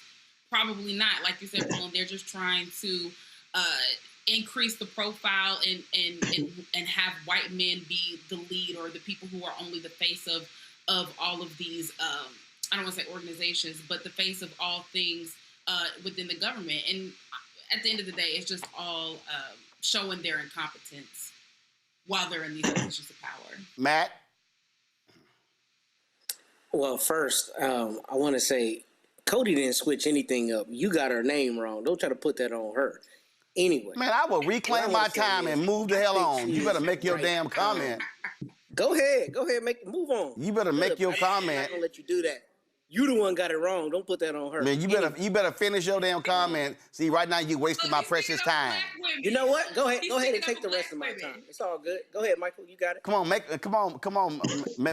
your little short, inefficient comment. Come on. All right. It's all good. It's all good, Cody. You've been salty for weeks. Here's how I feel. Ain't nobody been salty for weeks, but I'm glad you decided to wear a Howard Dyson shirt today. Come on. Did you First watch? off, I've worn a Howard shirt the last. Did you wash it from last week? Times I've been on here. Did you wash it from last week? Did you wash it from last week? Yep. Okay, just check. I sure did. Go ahead. That's right. Yeah. All right. In any event, I think Cody's right, and I think the thing that's no, it's Cody Danielle, Matt. Pete. It's not Cody. It's Cody Danielle. See, is right. See? So I think that Pete Hegseth, are you ready for me to finish the comment? Can I talk? Get the name right, Matt. Get the name right. Is you done? Why do you invite people here if you don't want us to talk, brother? All right. Anyhow. Stop filibustering. I think that Hegseth is a lot like Josh Hawley and Ted Cruz and all these people. It's all pageantry. And what's insidious about it is, look, Secretary of War, all the grandstanding, it's all BS and none of it is hidden. We know what they're doing. And I don't understand really why people that high up in the military are not just revolting. I mean, and I understand you swear a duty to the country and to the Constitution, but it stands to reason that when you have somebody who is acting against the interest of the military in terms of, taking people off of a promotion list unilaterally merely because they're black rather than white, I mean, that to me seems to be a per se existential crisis for people who have served the military and for the military's health. Because if you get all the way up, you work up there, you deserve that rank, you earn that rank, and you're being divested of that rank or disallowed from getting it purely because you're black, that would make people disinclined to join the military, particularly at a time where the Army is raising the age purely because they want more people. So I don't understand how that's in the military's best interest. And if you're in the military or retired, I don't understand how you're not in full revolution against that, because that is directly inconsistent in my thought of the health of the military and its continued prowess. The reason they're not going to do that is because they report to the commander-in-chief. And Hegseth has made it clear he will fire anybody at any time. That's why, Michael, the thing here is by denying these promotions, you're affecting the economics of these black folks. Not only currently being paid, but when they retire, if you retire as a one-star general versus a colonel, it has an impact on your pension for the rest of your life and your family. It is impacting the economics of African Americans as well as their family. It's impacting their careers, but it will probably also diminish, at least for the foreseeable future, many African Americans who want to go into the military as a career, okay, including those with degrees who will go in as an officer. Now, what's interesting here, and I read a lot of the piece from the New York Times. It's a very in-depth, long story. They said it's not clear that Pete Hegseth has the legal authority to unilaterally strike officers' names off of the list. Okay. Yeah, no, I read that. Yeah. So once again, here you have an unqualified DEI hire who allegedly used to get white boy wasted, who was a former Fox News a weekend host. And here you have him apparently overstepping their legal authority. But once again, they're targeting very qualified African Americans. We see this across the board in the Trump administration.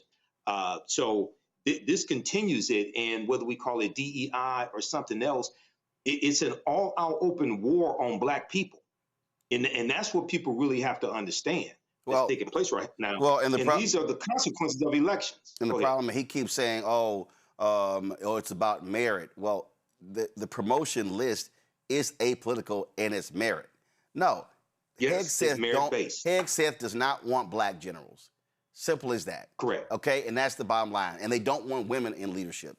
All right, folks, Thursday, the Pennsylvania Supreme Court ruled that mandatory life sentences for second-degree murder are unconstitutional. Chief Justice Deborah Todd said the law requiring a life sentence for anyone convicted of felony murder violates the protections against cruel punishment outlined in the state's constitution. This law mandates that anyone involved in a felony resulting in death will receive an automatic life sentence, regardless of whether they committed the killing or intended for anyone to die. Currently, over 1,000 individuals in Pennsylvania are serving these sentences.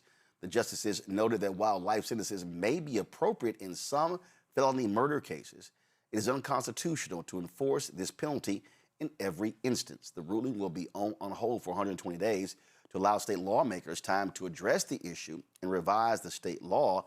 No word on whether or not this is going to impact the 1,000 people who are in prison. Matt, I keep telling people this is why state Supreme Court races matter.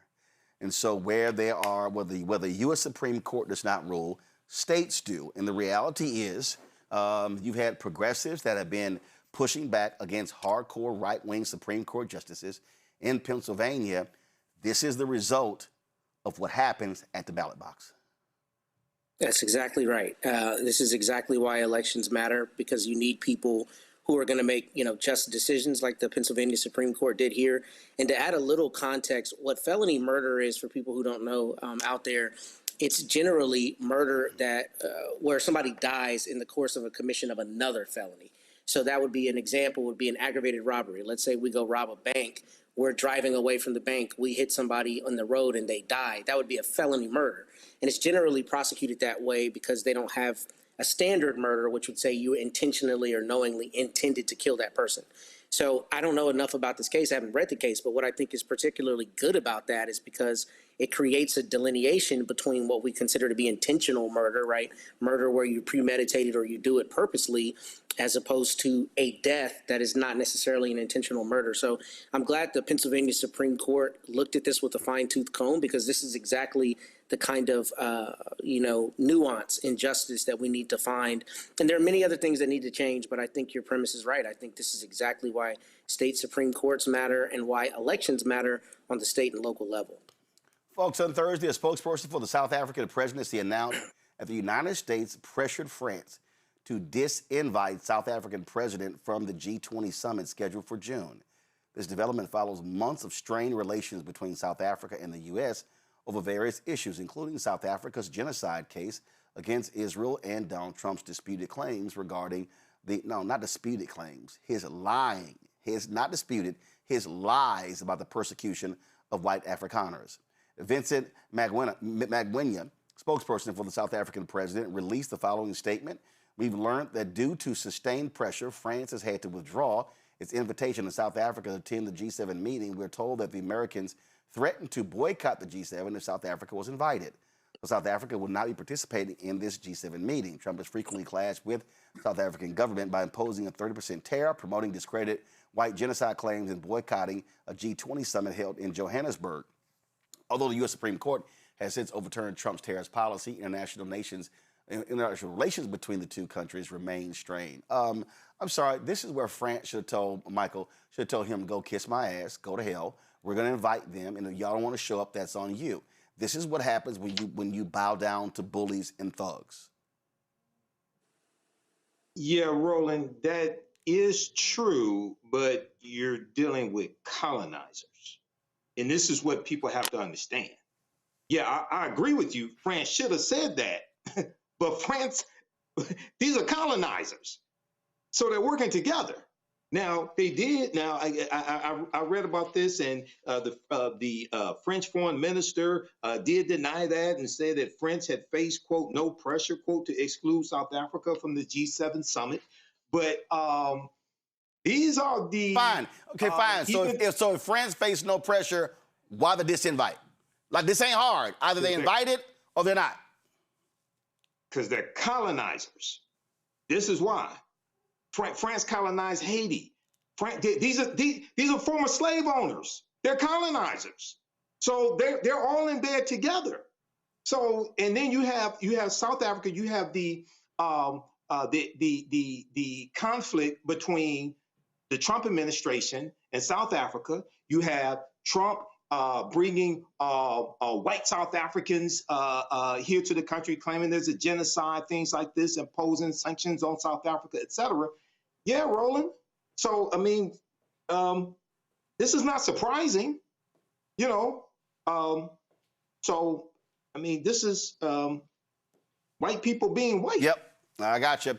Nearly 2 years after North Carolina's voter ID law went to trial amid allegations of racism and voter suppression, a federal judge upheld the requirement, ruling against the NAACP, which had initiated the lawsuit. In her 134-page ruling released on Thursday, U.S. District Judge Loretta Biggs, appointed by President Barack Obama, acknowledged that the law could have a disproportionate impact on racial and ethnic minorities. However, she noted that recent U.S. Supreme Court precedents compelled her to uphold the law. The NAACP, which filed the lawsuit in 2018, argued that the voter ID law discriminates against Black and Latino voters who are less likely to possess a photo ID. Earlier this month, we told you about the Republican-aligned political group Democracy and Justice PAC, which sent lying mailers on the redistricting referendum campaign to mislead Black voters ahead of Virginia's special election on April 21st. The mailers misled Black voters to vote no on the referendum and referenced the bill to Jim Crow-era suppression. Now, the same MAGA dark money group is trying to fool Virginia voters with another lying mailer that has an unauthorized photo of President Barack Obama and lies about his position on the Virginia referendum. Here's the truth. President Obama supports voting yes on the referendum. This is a video that he actually put out. Free and fair elections are the cornerstone of our democracy, but right now they are under threat. Over the past year, several Republican-controlled states have taken the unprecedented step of redrawing their congressional maps in the middle of the decade. And they've done it for a simple reason: to give themselves an unfair advantage in the midterms this fall. In April, Virginians can respond by making sure your voting power is not diminished by what Republicans are doing in other states. This amendment gives you the power to level the playing field in the midterms this fall. And voters will have the final say over what the maps look like. This is the responsible thing to do. It's also a temporary measure. After the 2030 census, Virginia will go back to a system that lets a bipartisan redistricting commission redraw the maps. We can't afford 2 more years of unchecked power and zero accountability in Washington. Help us chart a better path forward, Virginia. Early voting begins on March 6th. Election Day is April 21st. Vote yes, Virginia. To get involved, go to virginiansforfairelections.com. Well, these lying pricks, this is what they keep sending out. So right here, this says, let voters decide, not politicians. They're quoting Obama from that same ad. They're literally pulling his quote out. He's not supporting this. And then on the back, vote no on gerrymandering. They're using a quote from Obama from 6 years ago. Danielle, Cody D. I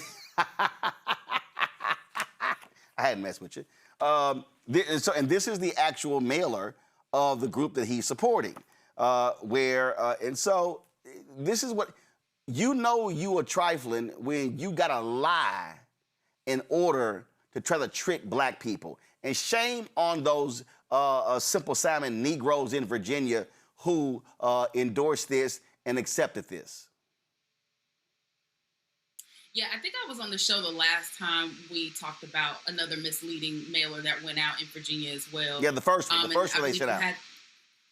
Right, and I believe you had a guest on, I don't remember her name, yep. But she came on to talk about what they were doing locally to combat that. So the thing that I do appreciate is that there does seems to be a boots on the ground type of effort in Virginia to make sure that the voters there are informed as to what's actually going on. And I'll take it a step further.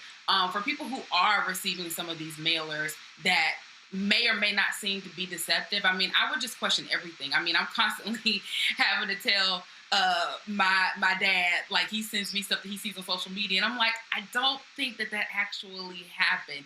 I question everything now because everything is fake and everything is done by AI and things are being, words are being twisted and things are being misconstrued. And so this is the time for people to actually compare notes. It's imperative that people are actually reading the information they're receiving. Compare your notes to your local political organization, in this case, the National Democratic Redistricting Committee. But also, this is just a sign that MAGA is scared of what's to come in November during the midterms. I mean, clearly, they are feeling the heat. They're feeling the pressure. They know that Donald Trump's ratings are down. And so they know that when it comes to the elections, both the primaries and the general election in November, that people are going to show up to the polls. That's also why they are doing everything they can to suppress our voting rights with the voter IDs. So I just want to make sure that everybody is out there actually reading the information that they are receiving. Talk to your political organizers in your community and make sure that you are keeping your registration up to date.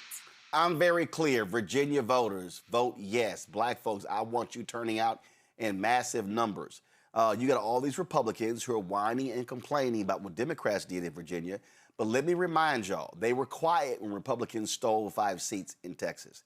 They were quiet when Republicans in North Carolina stole a seat of Congressman Don Davis, which is the original black seat in North Carolina. They were quiet when Missouri Republicans got rid of the seat of Congressman Emanuel Cleaver. So I don't want to hear a damn thing from any Republican who is complaining that Democrats are doing to them what they did to Democrats. It's FAFO. And so Virginia, vote yes. Early voting begins. Vote yes on April 21st. Republicans in the 5 largest counties, they are coming out. And I'm telling you, black folks should be coming out in huge, huge numbers to actually vote. And in fact, we're going to be going down south in Virginia. We're going to be at Virginia State and Norfolk State with Senator Mark Warner and Virginia Speaker of the House Don Scott, April 9th and 10th. We also are going to have a special hour focusing on this 10-1 map. And so I'm telling you right now, if that's the game they want to play, fight back, okay? Fight back. And that is take them out at the ballot box. And so what Republicans have done, they have gerrymandered maps all across this country. Wisconsin, Florida, North Carolina, Texas, you name it, they've done it. And so, yeah, payback as a mother. And let's pay them back on April 21st, Virginia, and absolutely, positively vote yes. And with that, you see, I'm sitting here wearing my Alpha shirt. First of all, we vote. As I said at the top of the show, Bishop William Barber last night announced an effort that we are working on, that he and I are launching, and that is our goal is we want to get a minimum of 1,000 Brothers of Alpha Phi Alpha Fraternity Incorporated nationwide to agree to be trained when it comes to of mobilizing and organizing folks to vote. So here's what we want to do. If you're an alpha, I want you to send me an email to roland@blackstarnetwork.com. Roland@blackstarnetwork.com. Put in the subject line alpha. And I want you to put your name, your city, state, address, email, cell phone. Now, if you are a brother, and again, we're doing this for a specific reason. If you are a brother and you want to be involved in this, send an email to the same email and put black men in the subject line. And same thing, I need your name, your address, your city, state, your email, and your cell phone. And this is important because here's the problem. We talk about this all the time. Folk wait until September, October to get engaged. No, we are focused on this now. We had a great panel last night in Raleigh where we talked about what needs to be happening. We need to be having voter education and mobilization and classes, civic classes, happening every single week somewhere. We need to be streaming those sessions as well. Teaching people about City Hall 101, County Government 101, School Board 101, State Government 101, Federal Government 101, and connecting the dots. All of this is important, okay? All of this is important. And that is what is so important here. And so I need us to understand what is going on, okay? What is going on here? And that is we need to stand up, organize, and mobilize. We're going to continue connecting these dots, showing you what MAGA is doing. Donald Trump is not leaving before, unless he gets impeached or the 25th Amendment, he ain't leaving before January 2029. But his power can be restricted if Republicans lose control of the House and or the United States Senate. That's where we must be focused on. And so we want to target several different states. Mitch McConnell is not running in Texas. We want to target Kentucky. I'm sorry, he's not running for re-election in Kentucky. We want to target Kentucky. Ohio, you heard me say earlier, Vivek Ramaswamy wants to get rid of Central State. That we should be, every Central State graduate and every black person who's in Columbus, Dayton, Akron, Cincinnati, Cleveland, we should be mobilizing, organizing, and flexing our power in Ohio. Obviously, you got Ossoff running for re-election in Georgia. You've got Roy Cooper, former governor of North Carolina, there in North Carolina. You've got James Tallarico, who's either going to face Ken Paxton or John Cornyn in Texas. And also, of course, you got black folks running for the United States Senate in Florida, also the governor's race. You've got a sister, we're going to have her on the show next week, who's running for Attorney General in Georgia. This thing is happening. This is happening. This is not a moment for us to sit on the sidelines. This is where we need everybody fully engaged. Because I'm telling you, they are targeting black America. There's a bullseye on black people in this country. And so I don't care what any rapper has to say who got a pardon. I don't care what anybody else who's talking about, how Trump is their best friend. These people do not have the interest of black America at heart.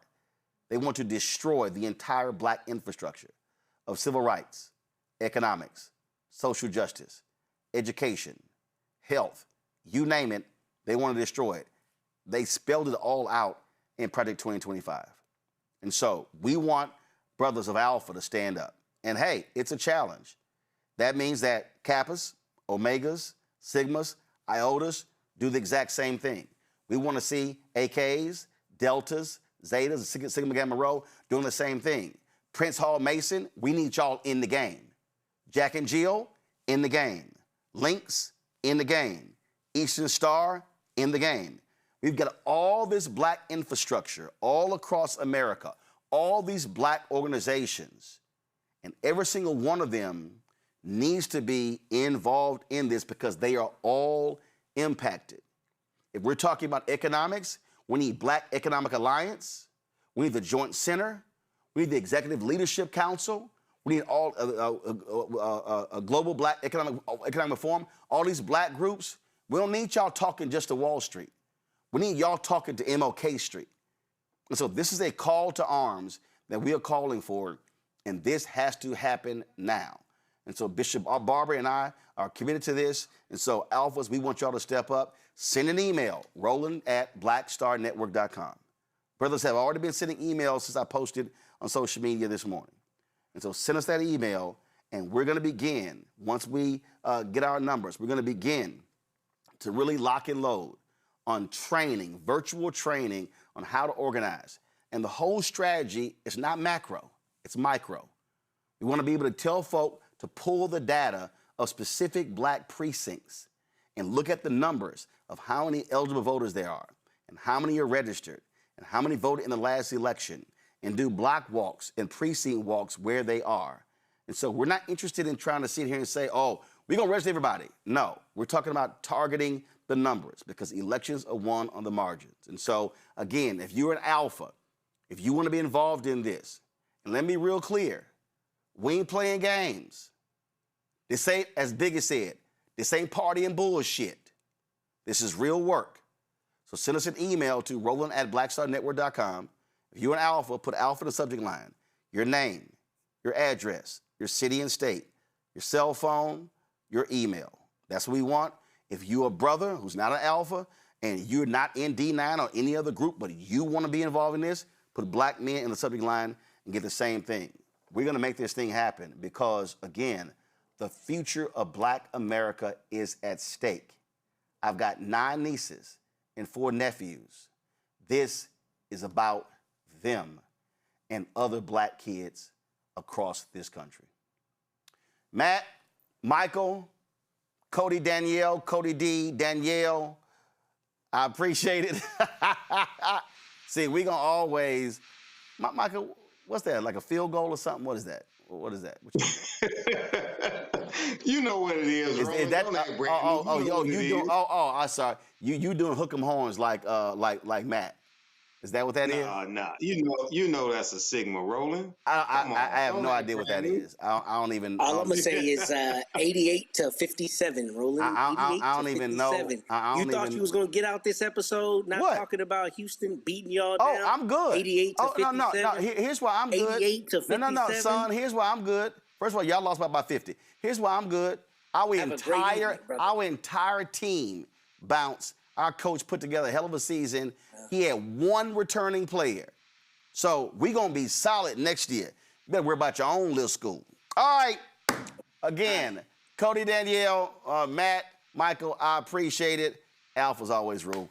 Thanks a bunch. I appreciate it. All right, y'all, don't forget, support the work that we do.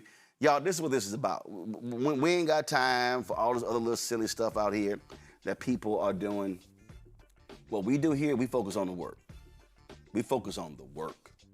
So if you want to contribute to our, of course, our Bring the Funk fan club, please do so. Cash App. Use the Stripe QR code. You see it right here. Use that for credit cards as well. Checks and money order. Make them P.O. Box. Make it payable to Roland Martin Unfiltered. P.O. Box 57196, Washington, D.C. 20037-0196. PayPal's R Martin Unfiltered. Venmo's RM Unfiltered. Zelle, roland@rolandsmartin.com. roland@rolandmartinunfiltered.com. Download the Black Star Network app. Apple phone, Android phone, Apple TV, Android TV, Amazon Fire TV, Roku, Samsung Smart TV. You want to get our Roland Martin Unfiltered swag? Please do so by going to shopblackstarnetwork.com. Man, we got T-shirts and hoodies and zip-ups, and we got wall art, mugs, all kind of stuff at shopblackstarnetwork.com. And of course, we support black-owned companies. And when you go to shopblackstarnetwork.com, you're going to see all of these black-owned companies right here. All of these products you see right here are black-owned companies that are on our shopblackstarnetwork.com. And you can get hats and T-shirts and dolls and skincare stuff. You can get spices, seasonings, sauces. I mean, you name it. We got dog treats, backpacks, candles, all that sort of stuff. So please support these black-owned companies. We talk about the collective. We talk about how we have to buy black, support our own. We've got some amazing companies with amazing quality products, and so we must be supporting our own. We must spend with our own, and so please do so by going to shopblackstarnetwork.com. And when you buy these products, you're also helping this show because part of the proceeds come back to us. And so this is how we were able to help one another. So go to shopblackstarnetwork.com, our marketplace, to check out all of these products right here in our marketplace at shopblackstarnetwork.com. All right, y'all, that's it. I appreciate it. I'll see y'all on, tomorrow, the Friendship West, I'm sorry, not Friendship West, my former church in Dallas. Friendship Public Charter School. They have the Teacher of the Year program. I've emceed that for like the last 8-9 years. It's taking place tomorrow at 7 p.m. We'll be streaming it right here on the Black Star Network. So I look forward to that. So I can't wait to see Pat and Donald Hintz and all the teachers. It's always a great, great event. So we'll be streaming that tomorrow. And I'll see you guys right here Monday. Roland Martin Unfiltered on the Black Star Network. Holla!